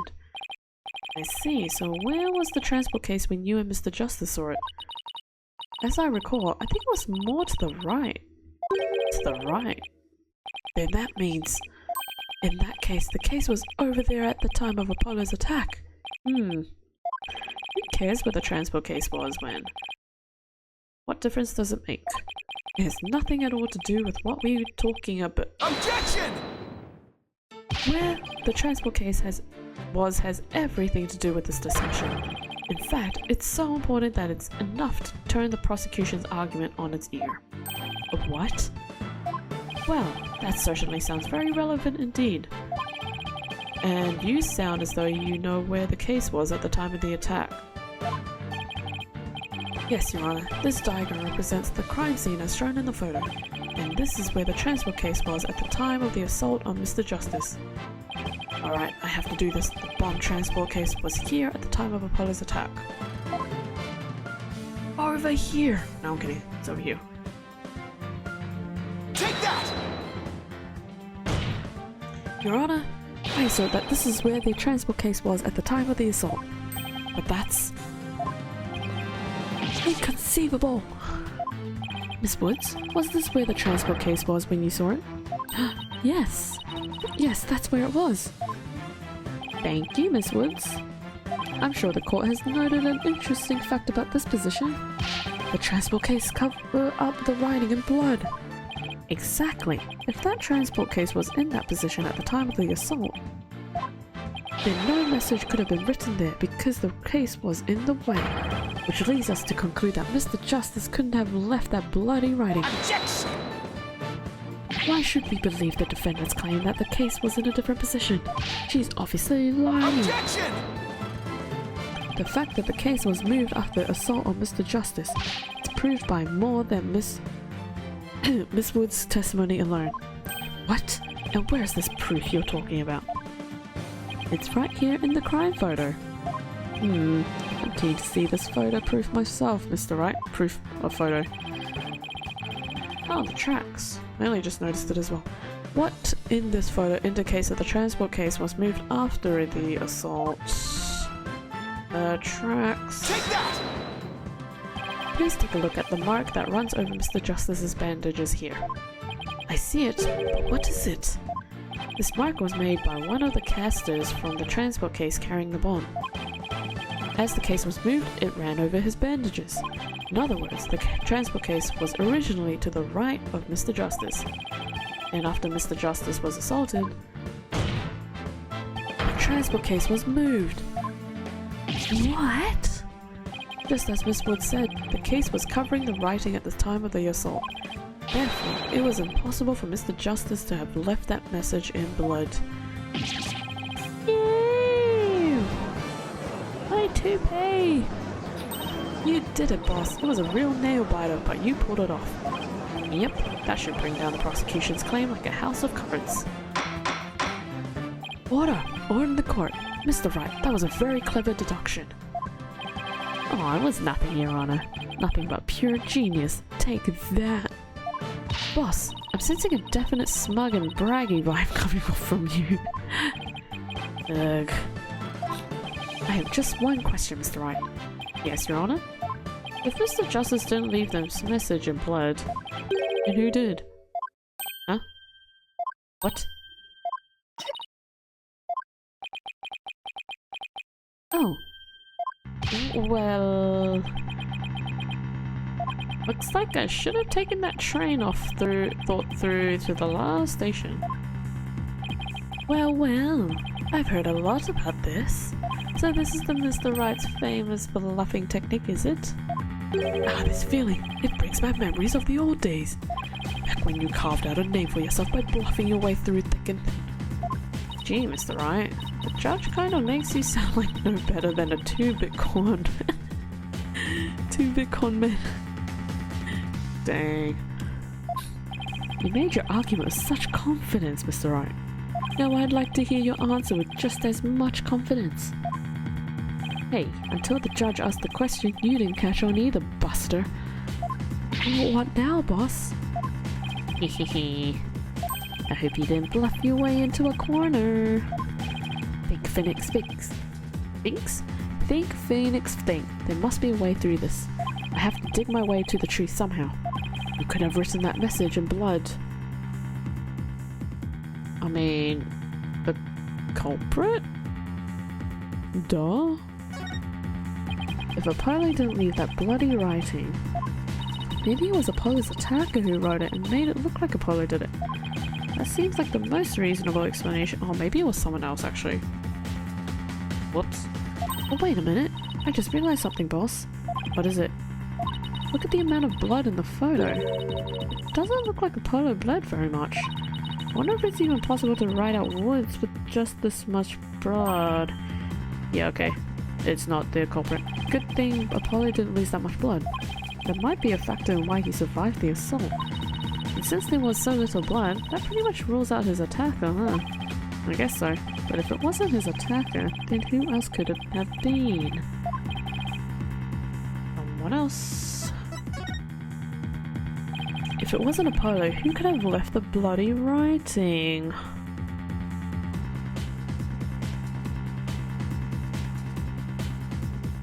And she's the only one that bled. I'm assuming it's Candace. Take that! To be honest, I don't actually have any real proof of this. But I've come this far.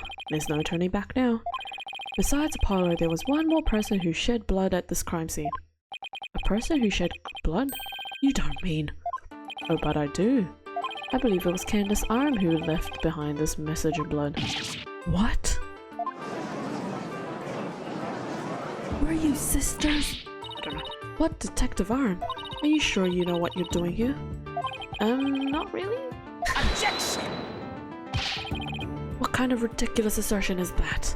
If you had said the attacker left the message to throw people off, it might have made sense. At first glance, that would seem to be the most reasonable explanation. However, Apollo didn't shed enough blood to write such an extensive message. Uh-oh. Ah, I see. Even the photo makes it clear there wasn't enough blood to write all those letters. And Mr. Justice did survive. I suppose he didn't bleed very extensively in that case. But why would Detective Iron write the defendant's name? There is no connection between the two whatsoever.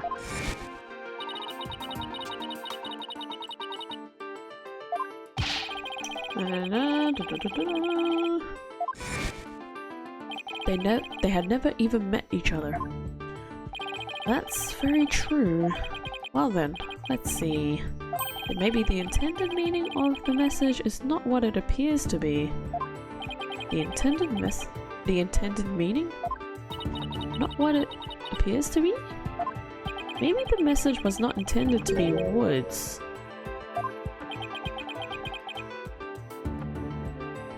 Moods? Is it written upside down and reversed somehow? That makes no sense. Coming from you, that's quite the bold statement, Mr. Wright. You wish to assert that this bloody writing could have some other meaning? Yes, Your Honor.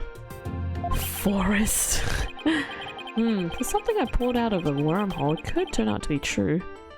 Objection!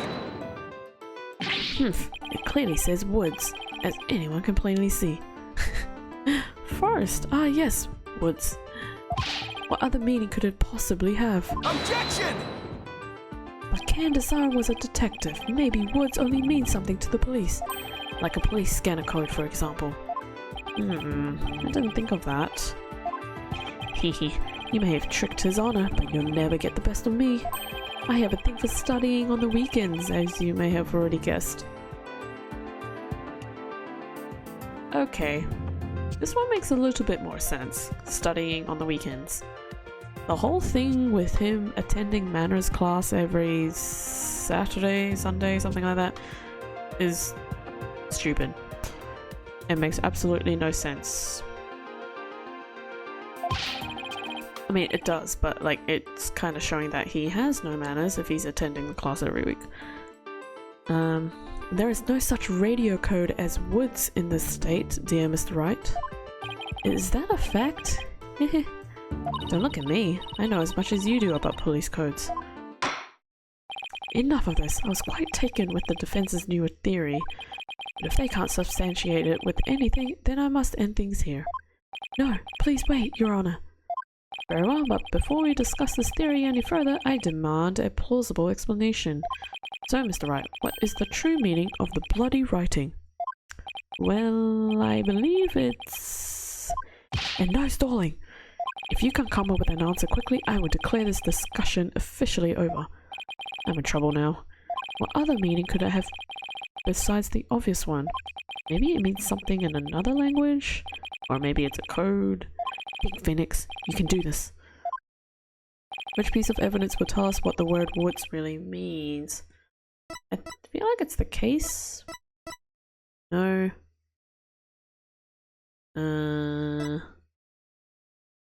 Woods. Woods. I don't really know. The badge! No, I'm kidding. Nothing there, nothing there. Anything here? No? Can't really analyze this, huh?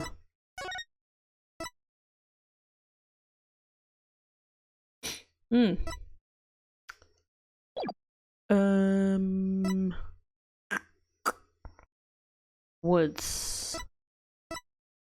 Woods. Woods.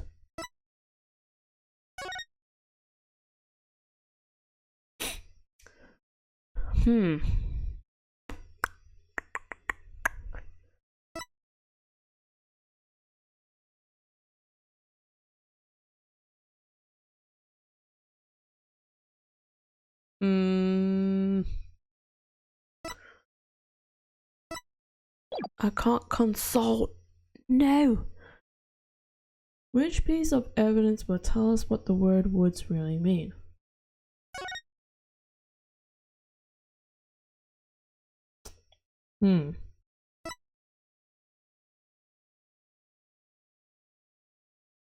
don't think it's the bomb.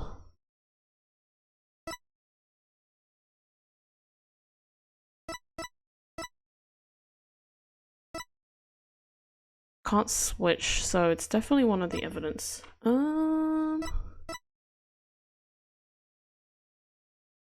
What's written here? Oops, I pressed X by accident. Unless this is the right answer, the bomb transport case. I've had it up to here with your shenanigans, Mr. Wright. Oh my goodness, it was the transport case. I accidentally pressed the X button with the A button. That's so funny. Hi Suki! I've come here to lurk and sleep. That is a-okay. But I hope you're having a good rest and a nice little break from streaming. Enjoy your lurk. Take a look at the numbers on this case, Your Honor. L115R. Doesn't this string look vaguely familiar?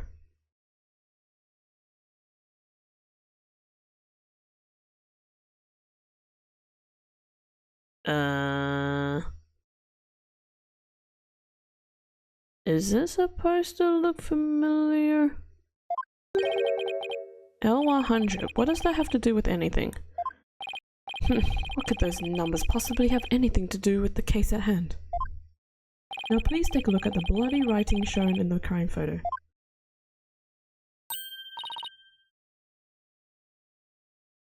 Oh, I see now. Oh. Huh. Oh, I think I see it. That a girl. That's one on my side. It says woods. Or you could say it's a horse of a different color, Your Honor. The first character isn't a W, it's actually an L and a 1. The next two are zeros. Oh, my goodness. Huh? The true meaning behind the bloody writing isn't Miss Wood's name. It's the number engraved on this bomb transport case. Objection! What are you talking about? The next part doesn't make any sense. The next number is a 1, but the bloody writing says D. Objection! But the number of the case and the bloody writing can be made to match up quite easily. This is how the number on the transport case can be made to match the bloody writing.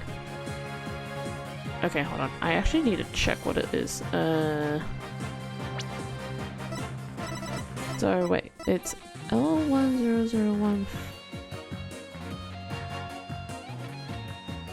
Okay, so it only goes up to 15. So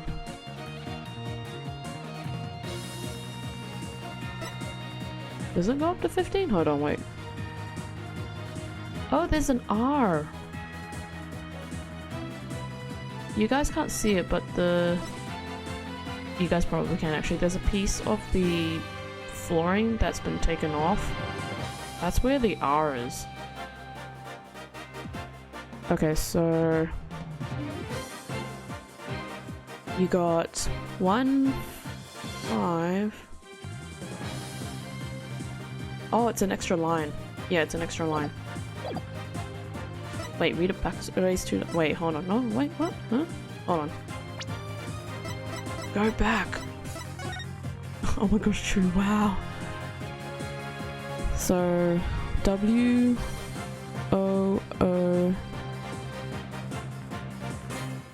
D.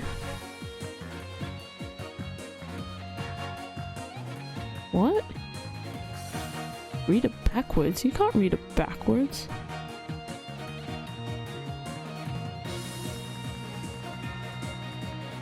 If it's one line,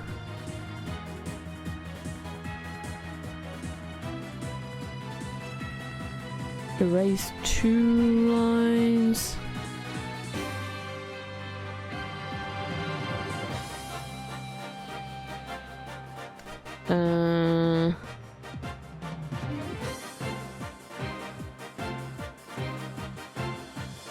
How do you make it into a D?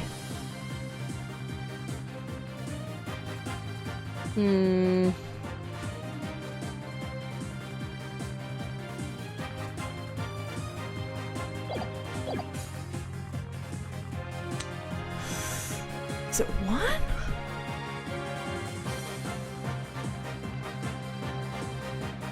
This is how the number on the transport case... Oh, wait, I'm misreading it. My bad. I'm misreading it. Hold on.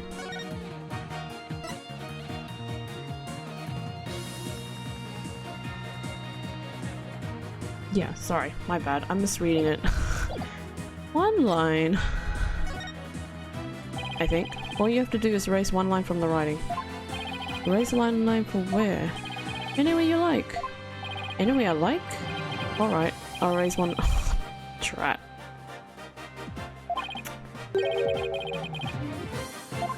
Your state of mind, I believe it stands for wise, optimistic, dauntless. Yep, okay, that's not right.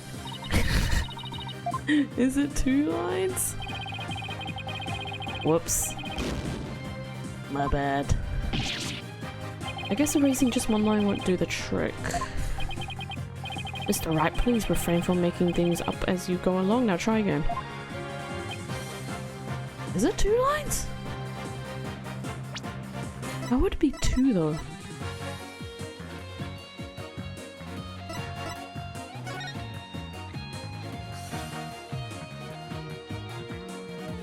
Oh, whoops. I forgot about the W. My bad. Whoops. I forgot about the W. Please erase the 3rd downward stroke of the W and the curved part of the D. I totally forgot about the W. Whoopsies. Wow, would you look at that? Louise? No, Your Honor. It isn't meant to be read as a word. It's the number L10015. Which if you take away the final R, is the exact same number that's on the bomb transport case. Erase 2 lines and they match up, you say. Well, I can change anything into anything else simply by erasing 2 lines. What if we erase 2 lines from your name? Would you happy as Mr. Wright? Well, would you, Mr. Wright? Oh my goodness me. The only right is spelled right. Oh my gosh. Okay, I'm doing pretty well here, and I think I've drawn the right conclusion. Detective Arm's real message to us is the bomb transport case number. Your Honor, the 2 lines were added by the real culprit to intentionally mislead people. Excuse me. The original message Detective Arm left behind was the transport case number. But whoever assaulted Apollo changed the message. If you're right, boss, then what do you suppose Detective Arm was trying to tell us? Good question. What does this number represent? Do you see this number here? That is my identification number. Candace Arm lost her life in the courtroom bombing. Her dying message could have only had one purpose. No. To tell us the name of the one responsible for the bombing. Oh no. Well, don't keep us in suspense, Mr. Wright. Tell us who she was trying to name. The culprit that the victim was trying to identify is none other than Phoenix Wright or Apollo Justice. That's Ted Nate. Take that! The defense wishes to indict Mr. Ted Nate, I still can't get over his name, on the charge of the courtroom bombing. Ted Nate? Apparently disabling bombs. I thought I misread that for a second. Apparently disabling bombs isn't Mr. Tonate's only specialty. Somehow the victim must have realized that he was the bomber. But when she was caught in the blast, she left his bomb She left his bomb transport case number as her dying message. She used Mr. Tonate's own ID number to finger him for the crime. Objection! Why would anyone go out of their way to write an ID number? Wouldn't they simply write the person's name? Got a good point there. What do you have to say to that, Mr. Wright? Not only Detective Arm would know the answer to that, but allow me to offer the theory. Perhaps Detective Arm couldn't recall Mr. Tonate's name in the heat of the moment. As I recall, this was the first meeting between the two. It's entirely possible they wouldn't have been familiar with each other. Or maybe using the ID number was a way to hide its true meaning from the real culprit, thus lowering the odds that they would erase the bloody writing. But no matter what the reason, the important thing is the meaning behind the message. The fact remains, she wrote Mr. Tenate's ID number. Objection! Now, just one moment here. There hasn't been any proof yet that it was indeed Detective Arm who wrote it.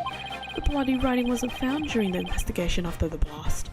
If Detective Arm had left the message, it should have been found at the time. Objection! Naturally, Mr. Tenate hid it before anyone could discover it. And there's a simple explanation for how he was able to do so. What?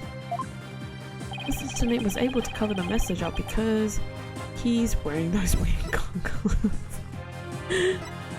Yes, a stickler for details, the first to find the body. It would be this because he's part of the police, right? The first person to discover the bloody writing was Mr. Tenate himself. I was the first one on the scene after the explosion. I totally forgot he said that. Huh. I went there to ensure safety, but I ended up discovering a dead body. Excuse me. Whew. When Mr. Tenate saw that the victim had written his ID number, he used the bomb transport case to cover up the bloody writing as a stopgap measure. Oh, so that's why the message in blood was under the transport case. He didn't have enough time to try and scrub away the writing. Thank you for the hydrate, Voltage. Hope you're doing well.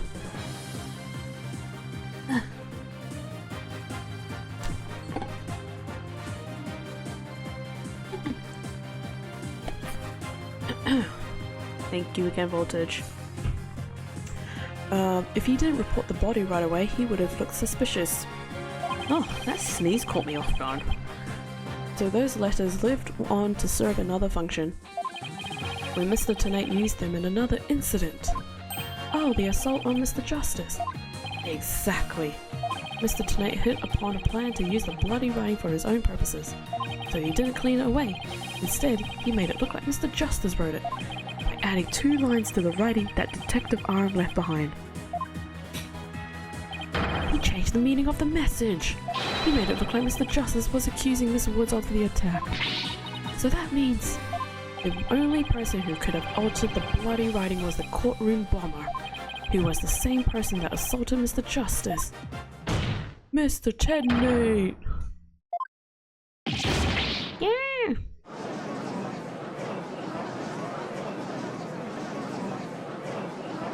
Hopefully I finish this before 11, because I have a long day tomorrow, and I would like to sleep a bit early.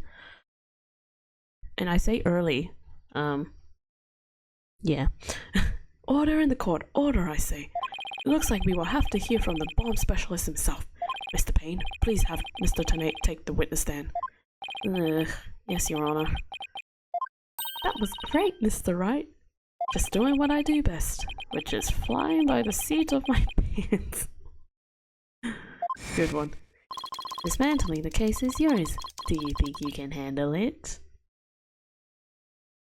Guys, just take a minute to stare into his creepy ass eyes. And let that haunt you for who knows how long. I look forward to seeing you try. I finally draw Mr. Tenate back onto the witness stand. Looks like you'll get your wish, Goggle Man. Goggle Man. Now watch me take your lies apart.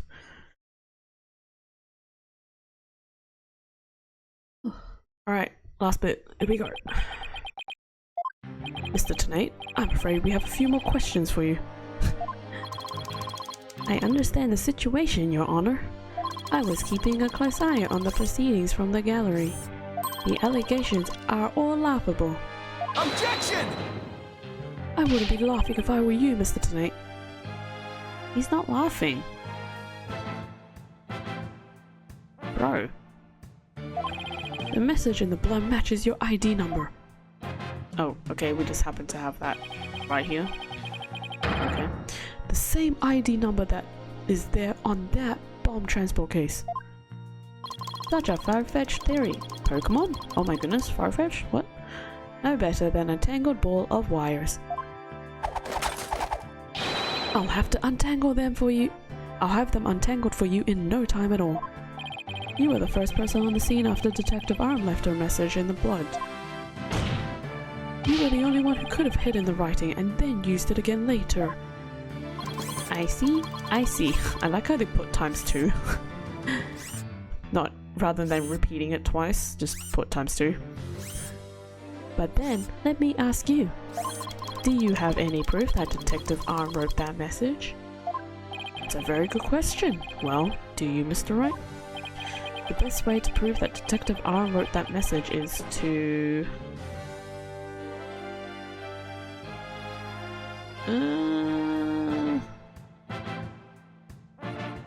DNA?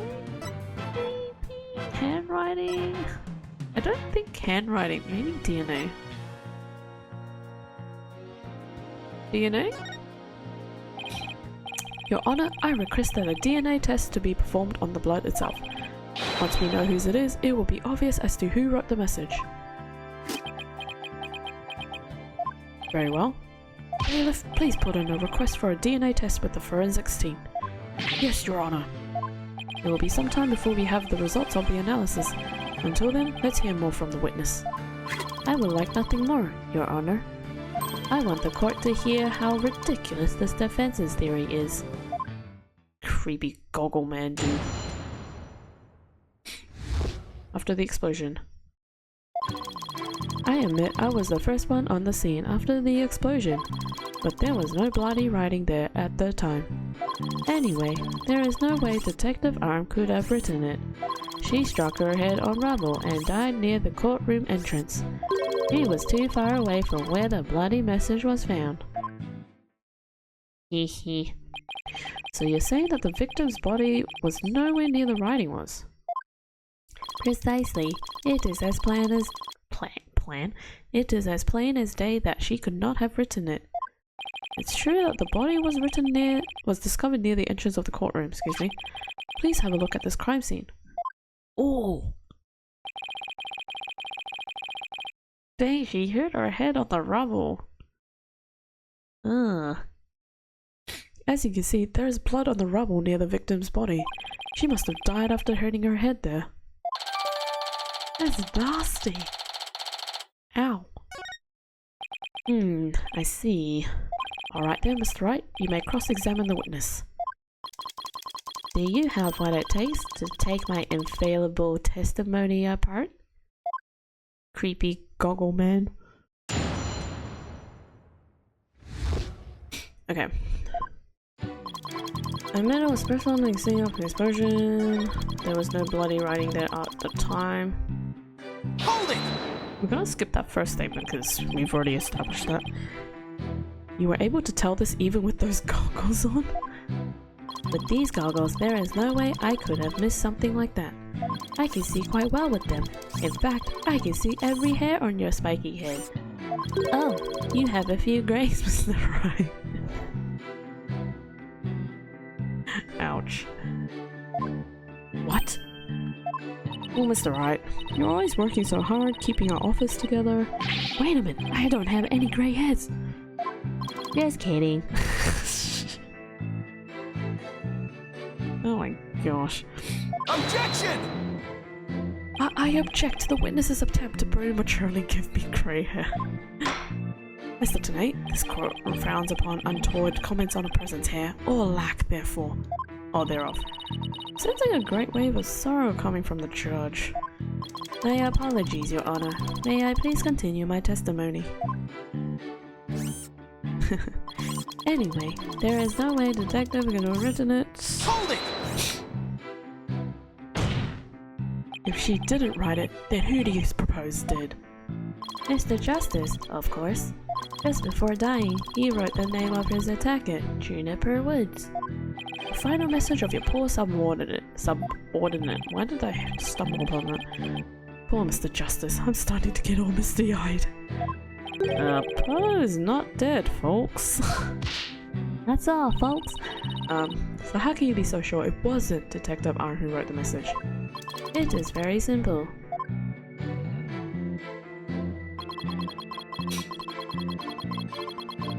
Hold it! Do you imagine she was thrown back by the force of the blast?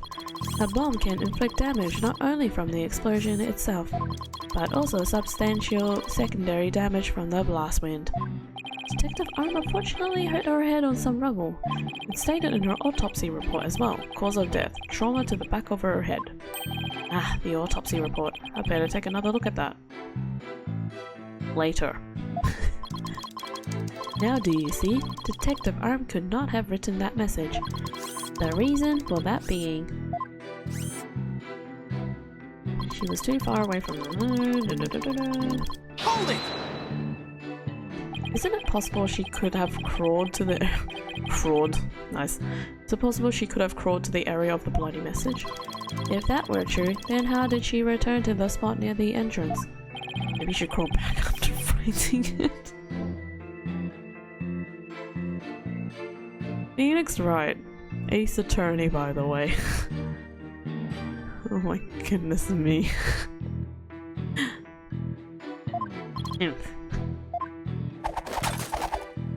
Hey, did this guy just hint me?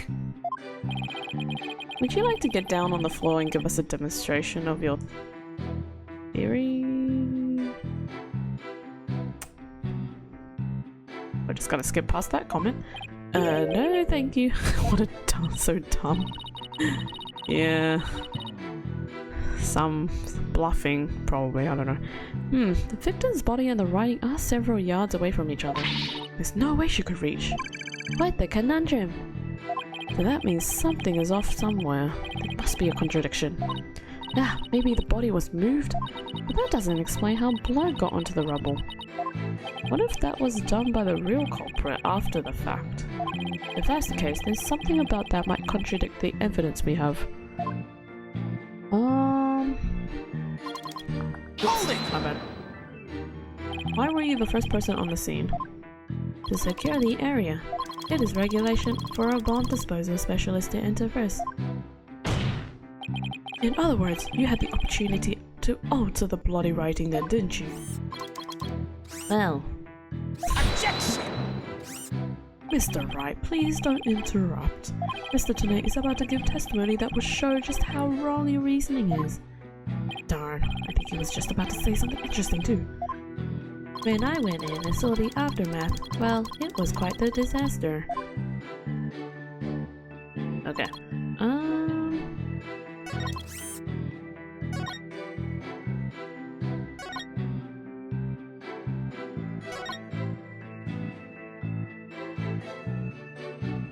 What's the flat object?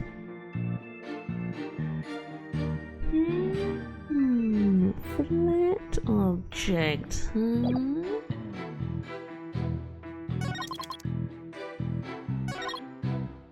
I think it's on this statement. I just want to be safe though.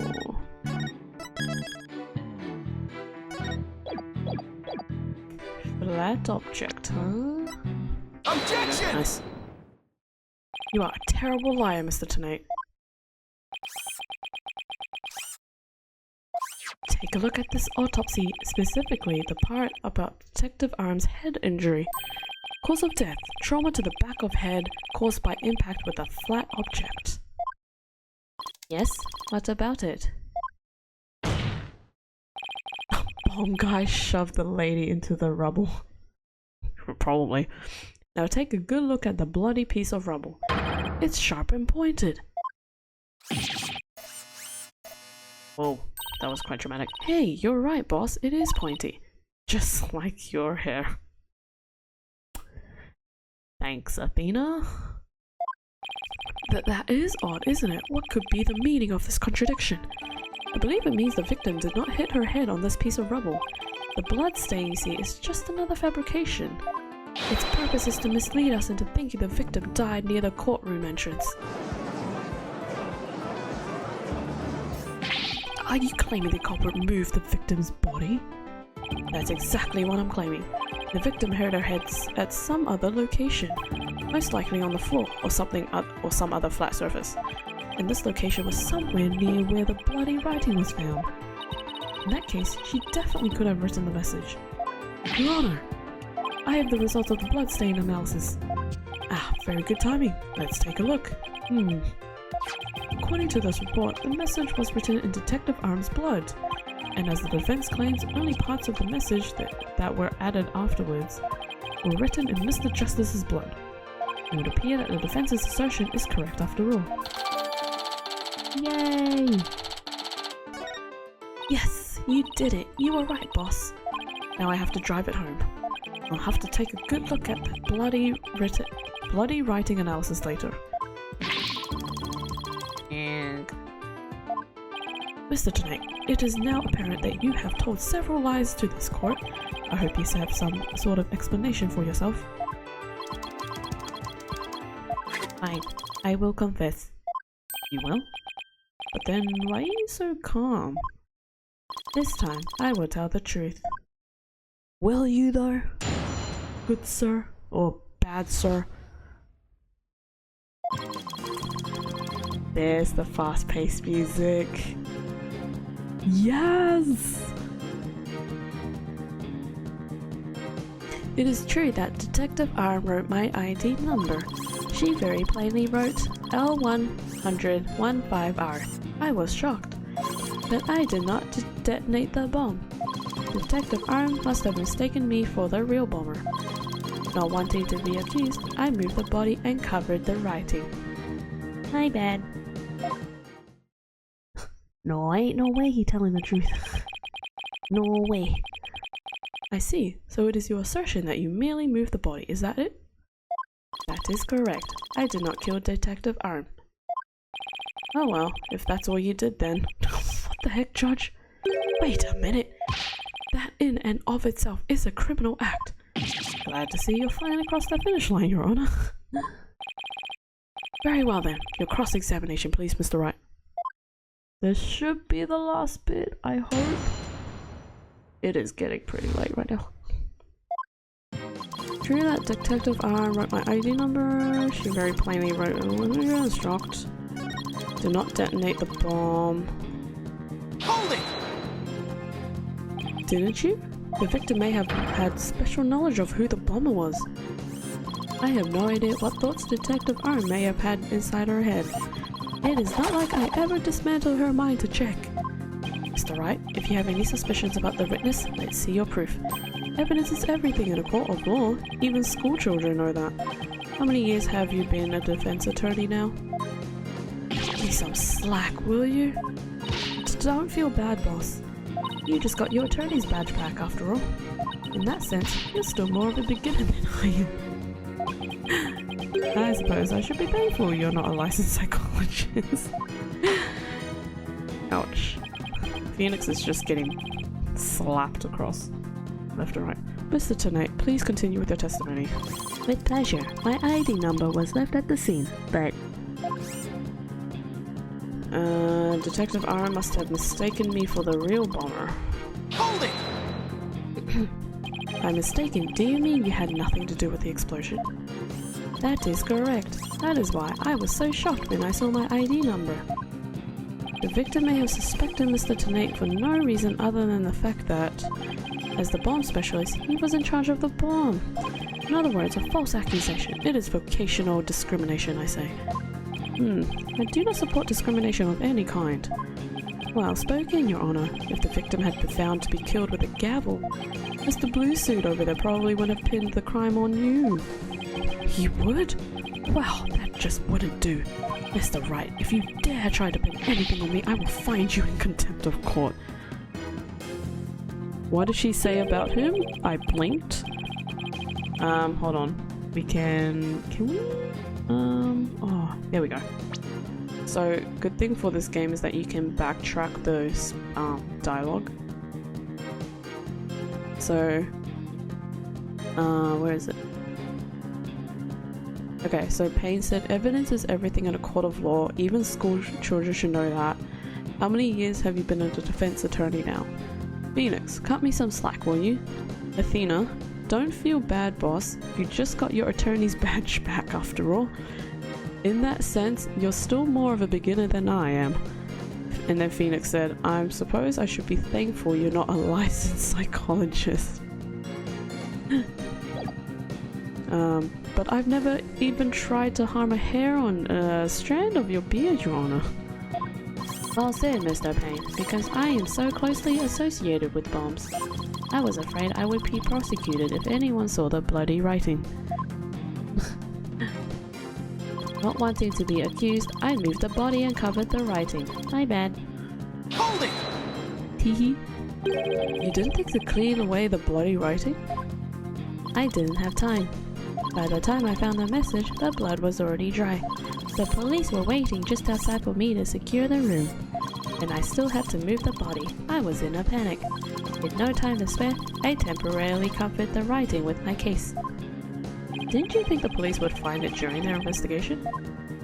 Regulation stipulates only specialists may touch transport cases. Because of the danger, you see. I thought I would clean up the writing once they were finished. My bad. My bad? Does he really think that we'll just magically smooth everything over? This guy is something else. I don't believe Detective Arm's dying message was just some mistake. He won't wriggle out of this one that easily. What did Mr. Tonight see when he first discovered the bloody writing? There has to be a contradiction here. Oh, hidden in his testimony somewhere.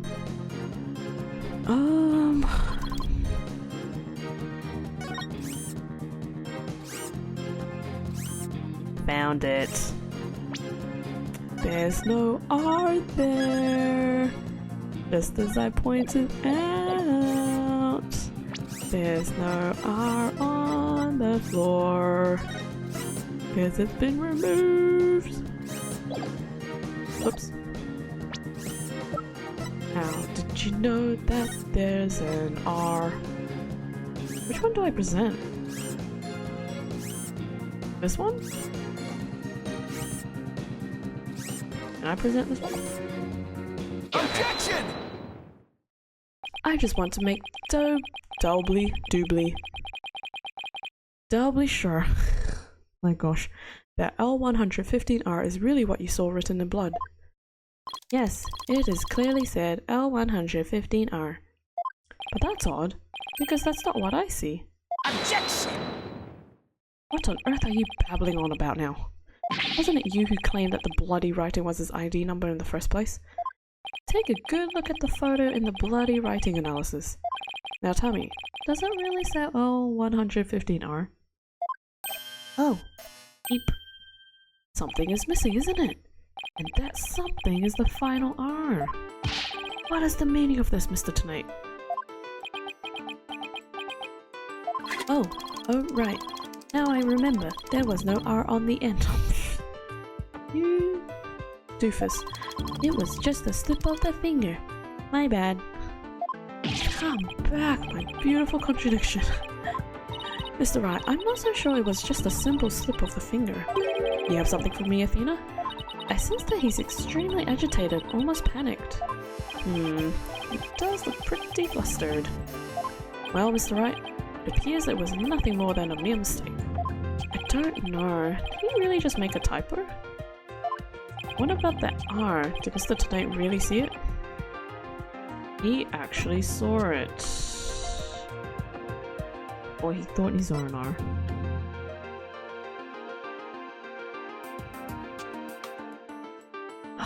I want to see he actually did, because just looking at the photo, you can tell it's been removed.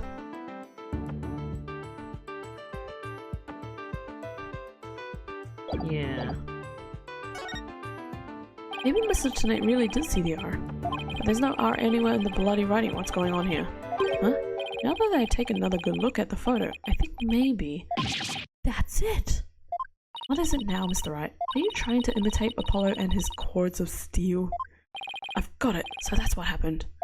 A slip of the finger. Is that really all it was? Because I don't think so. There's that piece of the R, yeah.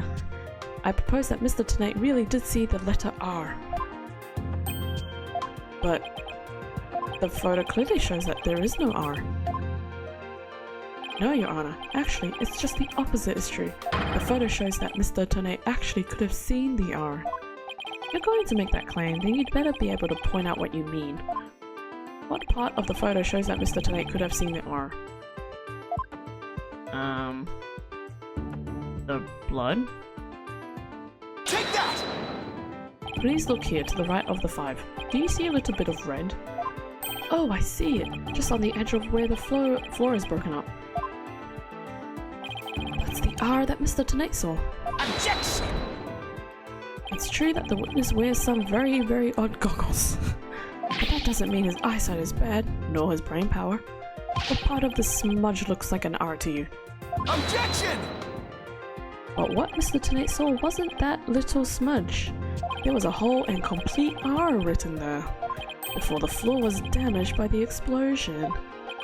Oh, well that explains it, huh? Care to explain what you mean? Because you just proposed that everything happened in the exact opposite order. Yep, because that's the way it really went down. The timing of when the R was written turns everything about this case around. Now then, if the floor was damaged by the explosion, when was the message written? Before? Duh. With the bloody message running off the edge of the damaged floor like that, we can only conclude that it was written before the explosion. But that's ridiculous. If that were the case true, or if that were true, it would overturn your own premise. Oh my goodness. That's right, it does. In fact, it turns everything upside down. The victim was not killed by the explosion in the courtroom. She was killed before the explosion ever occurred. As I thought I was thinking that long ago.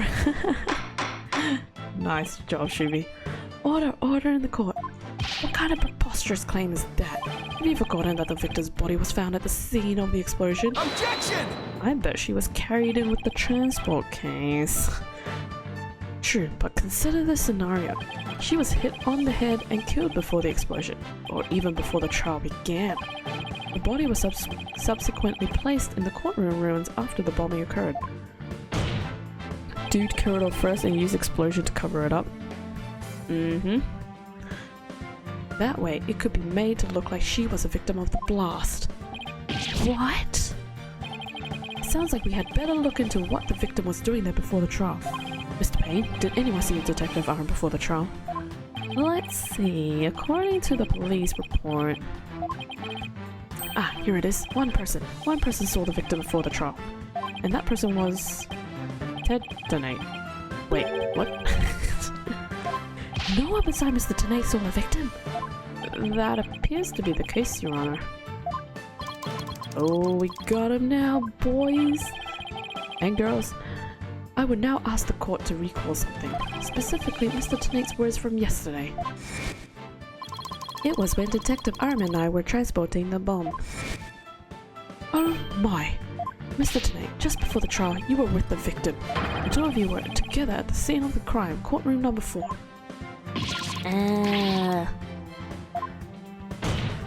Your Honor, the defense requests new testimony from Mr. Tenate. Are you serious? We wish to hear what he has to say about his whereabouts just before the trial. Mr. Tenate, your testimony, please. My testimony? There is no need for... He's completely unnerved, Mr. Wright. You must have hit the nail on the head. Because all I did was transport the bomb to the courtroom. I already told you. Yeah, blast this thing. I was only in the courtroom with the victim because of our work. I swear I was only transporting the bomb there. Objection! You and the victim were alone together at the scene of the crime. In other words, you certainly had the opportunity to commit murder, did you not? Objection! Tisk, tisk. Do you always leave yourself so open to attacks, Mr. Wright? What now, Mr. Payne? Yes, Mr. Tenate may have had the opportunity to kill Detective Arm, but an important piece of your assertion is missing. What important piece? How she ended up in the courtroom? Oh, never mind. The murder room. The murder weapon. Murder room? Murder weapon. What do you claim was used to kill the victim? Mr. Payne has a point. Even if Mr. Tenate had the chance without a weapon, you can't accuse him of the crime. Well, Mr. Tenate? Oh, yes, that's... Oh my gosh. That's evil. I didn't have any sort of thing that could be used as a murder weapon on me. I couldn't possibly have killed Detective Arm. Does he really have nothing he could use as a murder weapon? Was it Athena? Ew. Yeah, I agree. Just looking over the victim's autopsy report, I'm hoping there's something in here that can point us in the right direction. Well, does it say that she died from trauma to the back of her head with a flat— oh, it did say, sorry. Yeah, and to inflict that specific kind of injury, all you would need is a flat surface, right? It's the remote. Since it's missing, it's clearly the remote. A heavy, blunt object with a flat surface could definitely be our murder— oh wait. Probably the bomb. Actually. Well, Mr. Wright, can you indicate for the court what was used to kill Detective Arm? I believe I can. Believe being the key word here. Yeah, he could just shove her against the wall. You can? Then please do so now. What did Mr. Tonight have that could have been used as the murder weapon? It honestly could be the remote. That's the only thing I can really think of because this is gone. Yeah, the remote. Take that! Never mind, it's not the remote. My bad, it's the bomb. That'd be ridiculous. Let's just speed through this text.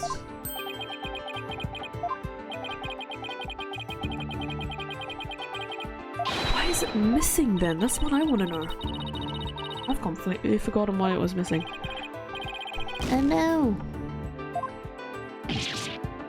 I should have saved. Oh well. Okay. Yeah, it's definitely the— okay, now it makes sense. It's the bomb because it's really thick and heavy. Take that! That's better. Mr. Tonight, you say you didn't have anything that could have been used as a weapon. But in fact, you had the perfect thing. What? What devil are you talking about? You had this. That's the bomb. I thought you were trying to prove that the victim wasn't killed by the bomb blast. The bomb blast, no, but I believe Candace Arm was killed with this bomb. Because this is the blunt object that delivered the fatal blow to her head. Yay! Please record the description of Detective Arm's head wound. Trauma to back of head caused by impact with a flat object.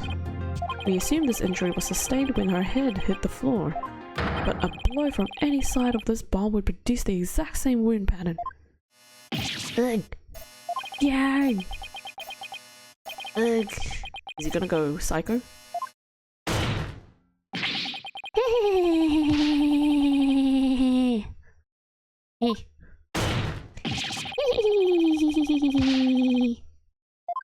What's with him? I agree. Then show me some proof. Where's the evidence that I hit the victim with the bomb? Ack, he's right. I don't have anything decisive. Did you find any of the victim's blood on the bomb? That would be decisive proof. But too bad the bomb is blown to bits. It's long gone. Boom! Game over. Yeah. Ugh. Mr. Wright, is there really nothing on the bomb in the photo? Yeah, the crack. Ah, I don't see any blood or anything. Wait, the timer display is a little broken here. Maybe it broke when it made contact with Detective Arm's head. That's definitely a distinct possibility. But unless we find a fragment with the victim's blood on it, it's not going to count. Ah, I guess you're right. Creepy. Also, he stopped using his typing skills. Thank goodness, I was kind of getting sick and tired of speaking like a robot. By setting off the bomb, Tonight, I'm lumbering. Tonight managed to obliterate all traces of the murder weapon. What in the world do I do now? At times like this, I've got to change gears and look at things in a different way. Instead of looking for the things he wasn't able to hide, I should be looking for a way to expose the things he did hide. Ted Donate murdered Detective Arm before the trial started, then he placed her body in the courtroom after the bomb went off. Which means there was something he needed to keep hidden until then.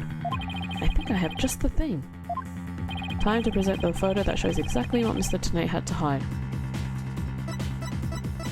the remote?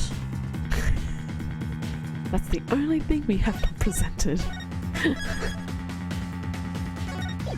Wait, let me just check.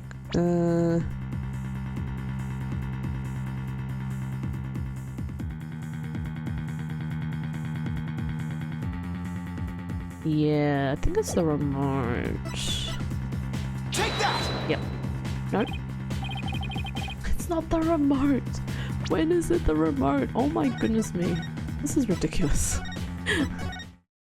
Gooey night, you're going to bitch. Okay, no worries. Thanks, Juvie. Have a good rest. Have a good rest of the night. I think we're nearly done, considering we're at this peak right now. What is he trying to hide?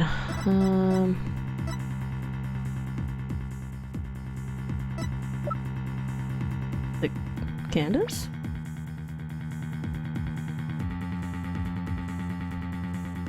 It wasn't the remote. No, I thought it was the remote. I'm starting to think it's her body.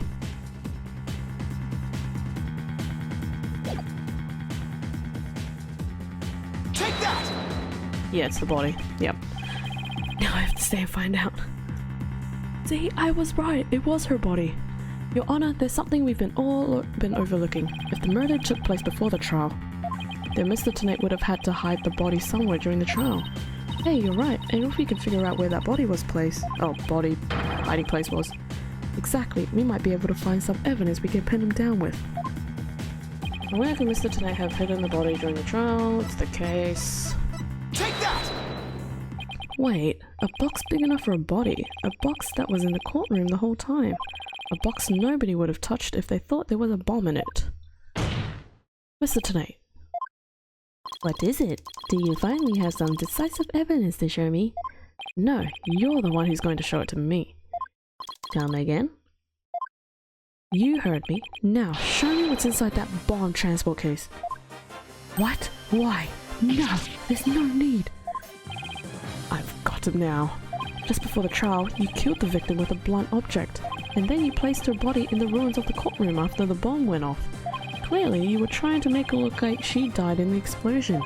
But where was the body hidden during the trial? Oh, I hadn't thought of that.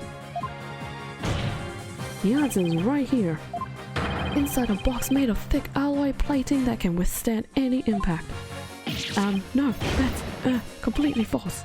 If it's false, you should have no objections to showing us your transport case. So, let's open it up and take a look inside, shall we?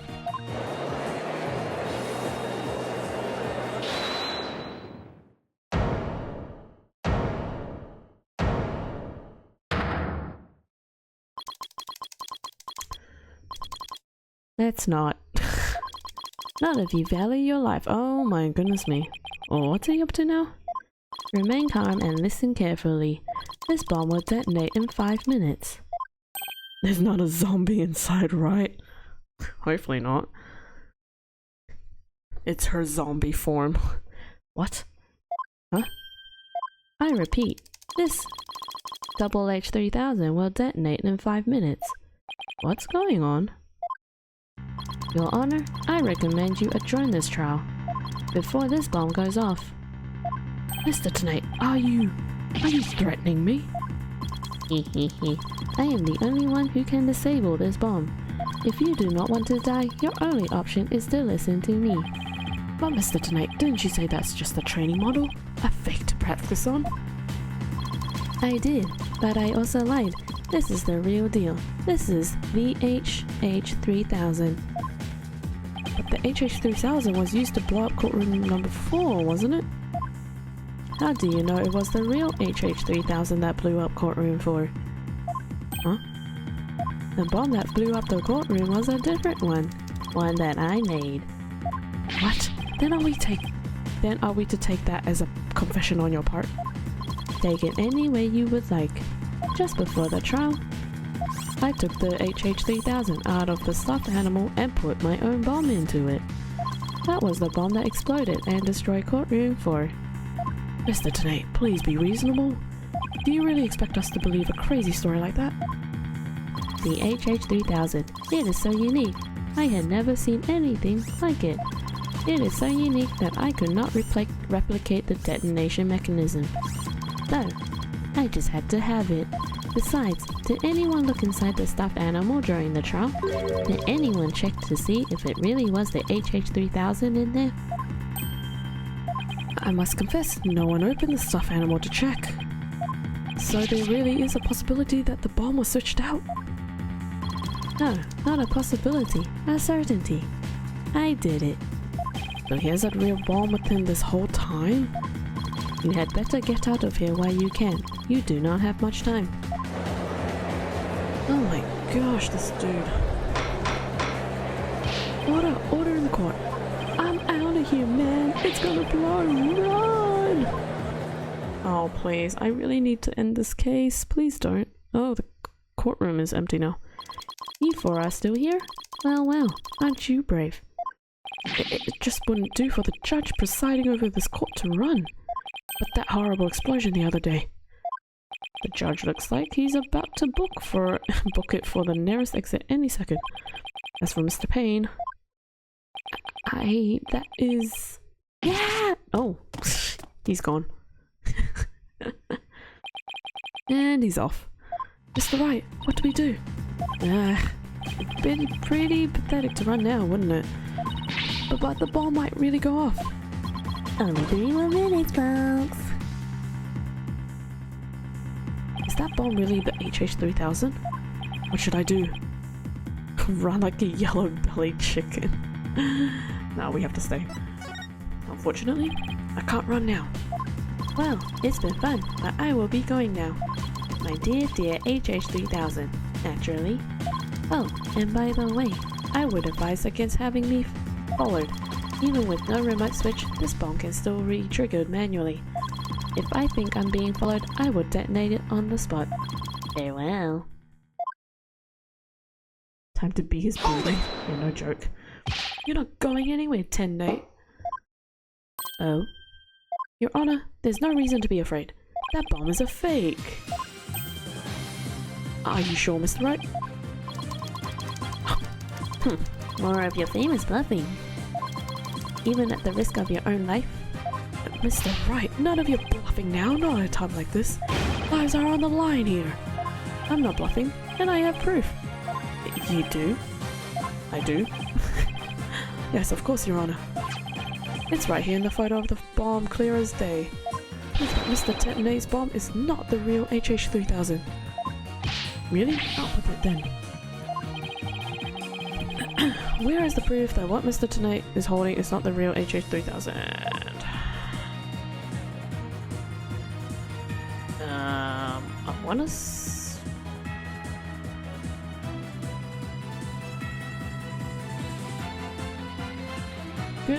Good night, Rain. Thanks for lurking.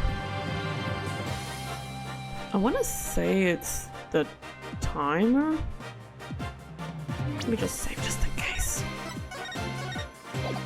Oh, I forgot this game autosaves. Oh, I loaded the game, not saved it. I'm so stupid. Hey guys, we have to go through that all over again. Whoops. My bad. I'm just gonna waste another like few minutes here. Okay, oops. Take that! So guys, how are we going? I think we are about 5-10 minutes away from finishing this case. And hopefully we are, because I would like to sleep. It is currently 11 PM right now. And yeah, like I said, I need to sleep because I have a wedding to attend tomorrow and we need to leave like pretty early. I say pretty early, it's like earlier than normal for us in a way because of traffic. If that makes any sense to anyone. Oh. But yeah, I hope you guys have been enjoying this stream today. While this is going, there's no stream tomorrow or Saturday because I have the events happening. So at this point I should really just stay up today. Sorry Shubi, I'm ruining your sleep. Yeah, so there's no stream tomorrow or Saturday. So today will be the only stream for this weekend. And then next week it will be as per usual. I say as per usual, but I really don't know what it's gonna be. Well, it's been fun, but I will be going now with my dear HE3000 naturally. Oh, and by the way, I would advise, why can't I skip this? I guess I can't skip this. Oh, okay. I'm just gonna mash. Hold it! Yeah, I can't skip this. Oh, that's interesting.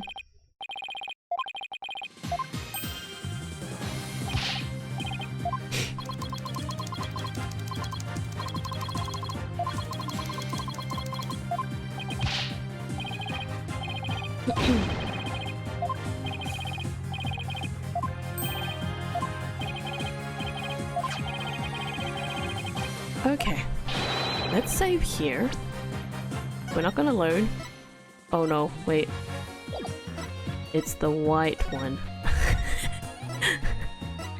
I think that's where I got confused between the colors. Whoops. Where's the proof that what Mr. Tonight is holding is not the real wish? I want to say it's this. Take that! The display for the timer on the bomb in the photo is broken. Most likely, it broke when Mr. Tonight used the bomb to attack Miss Detective Arm, but the display on the bomb in front of us is not broken. Oh, you're right.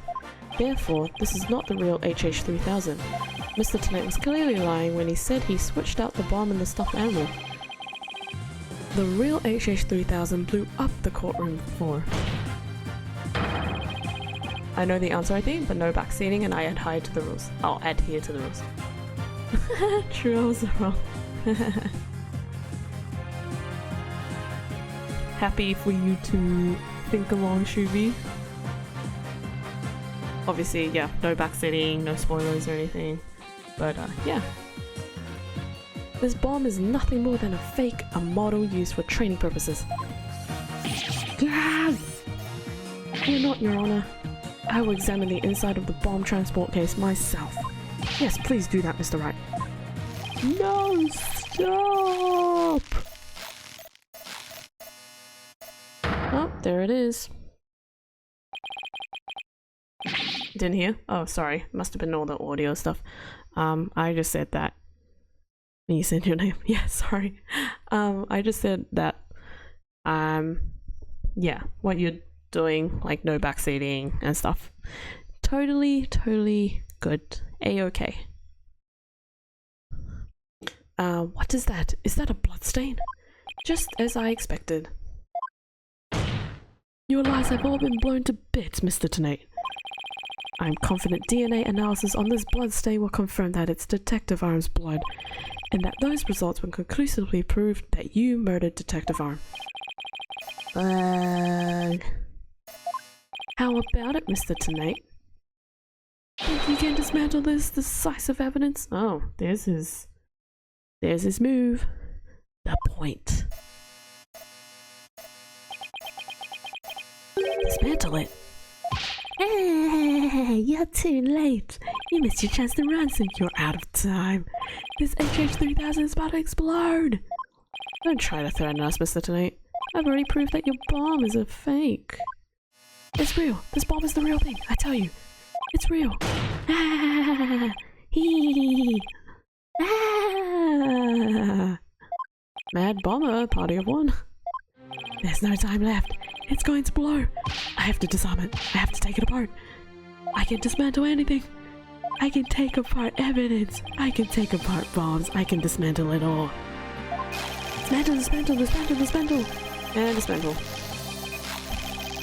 I'm not gonna make it. Only one thing left to do. Stop.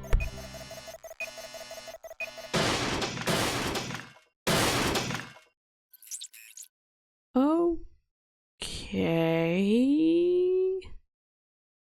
Well, that was a dramatic ending. Oh my gosh, for 2 seconds apparently.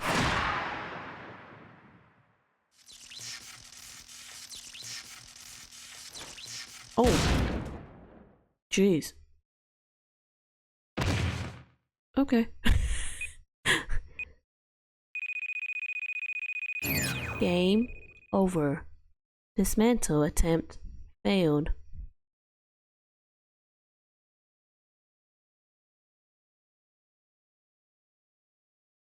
Haha, it's all over. My lab has been blown to pieces. It's all that stupid woman's fault. I was selling the bombs I disarmed on the black market. When I tried to take this one, she just had to notice, didn't she?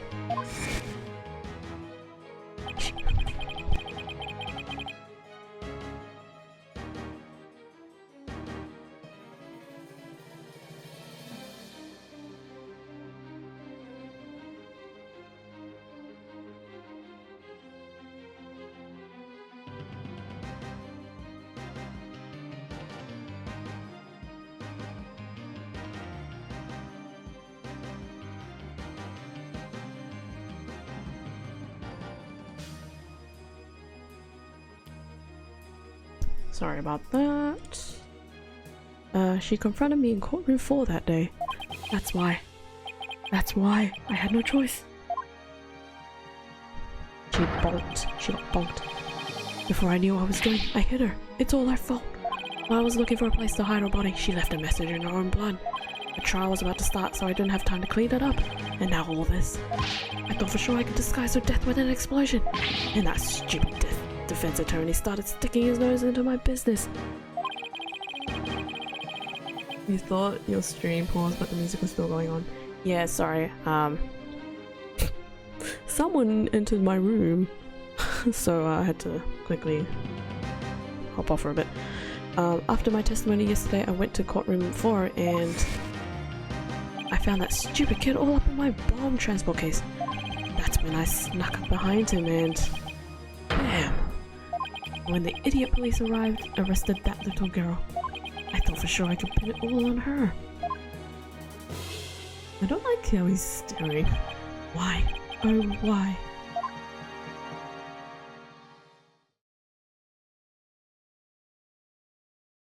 Ted Donate, you are hereby under arrest on suspicion of the courtroom bombing and the assault of Mr. Justice. You came into your room? Ah, no. Just my mother. It's all good. She just told me it's getting late, and I'm like, yes, mother, I know, I'm finishing. Nosy and curious. Your innocence or guilt will be determined at a later trial.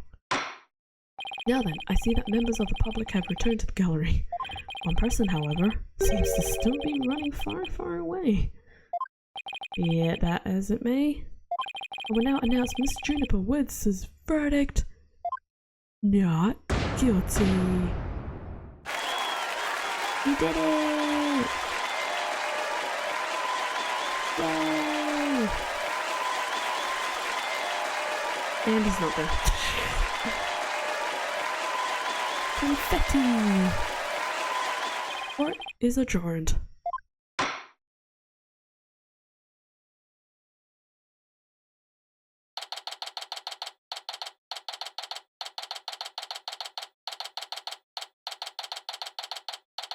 Oh, I just yawned. Oh, you did it, boss. Yeah, I guess we managed to pull it off somehow. Since when did everyone come back into the court? You know, they probably just snuck in. Be like, hey, I think it's safe. We can just head back in. So many mysteries cleared up all at once. It was amazing. It just sort of worked out that way, didn't it? That's not the kind of thing that usually just works out. You made it happen. And the way that mean old prosecutor hightailed it out of here, that was great. Wow, fancy looking room. Yeah, I know, right? Who would have thought defendant lobbies would be so fancy? Mr. Wright, Athena, thank you for everything you did for me. I'm so happy for you, Junie. Now you can go back home into the forest in peace. I hope that both of you will come and visit me there someday. Oh, sometime. That would be nice. Thank you for the invitation. I don't know, Mr. Wright. I'm not so sure you can make it all the way up to Junie's house. How high do you live again, Junie? Around 3,000 feet. Oh my gosh, that's a lot. What? That's not a forest, that's a mountain. But you know, boss, there's something that still bothers me about the case. One little mystery we never got around to solving. Yeah, the remote. Oh, that? Yeah, I was wondering about that too. Is this the unsolved mystery you're thinking of? The remote! Take that! The remote switch, right? Yeah, I wonder where it disappeared to. Maybe Mr. Tennant just got rid of it somewhere? Yeah, it is a pretty big thing to leave unsolved though. Well, let's leave it up to the police to find. Now, we should be celebrating our not guilty verdict. I guess you're right. Hey, I know. Judy, shall we go report the good news? You know, to that certain someone. Okay. Huh? Your grandmother? No, silly, to Apollo. Oh, right. Phoenix is so dense. Wow, why don't we all go to the hospital together to see him? Great idea. I bet he's bored out of his mind. Shuvi's just lolling all the way through. Okay. And so the courtroom bombing case came to a close, but the next trial was just over the horizon. There's never a dull moment with so many lawyers in the office, that's for sure. Apollo Justice, Athena Sykes, and me, Phoenix Wright. Between the three of us, there's no case we can't solve. With our powers combined, we're an unstoppable team. At least, that's what I believed.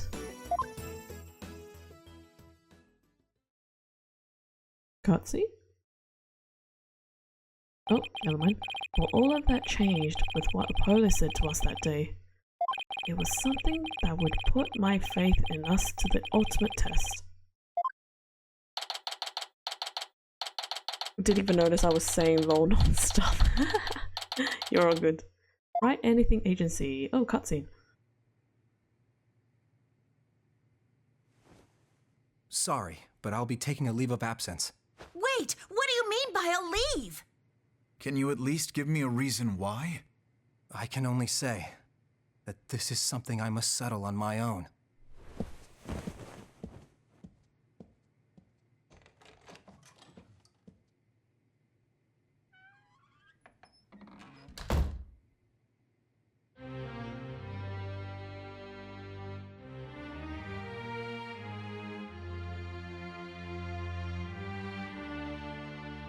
Oh, why, Apollo? Why are you shutting us out?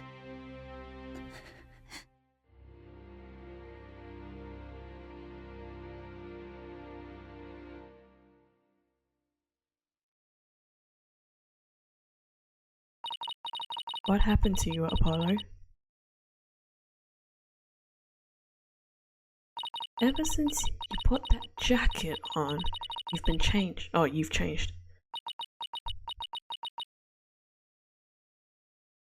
And now, for whatever reason, all my mind keeps doing is returning to the day I first met you. Oh, look at him. We had tackled our first case together, he and I, this past spring. And as we did, I came to know who he is and how he thinks. It was a very peculiar case, one in which the victim was killed by a mythical creature. What the heck?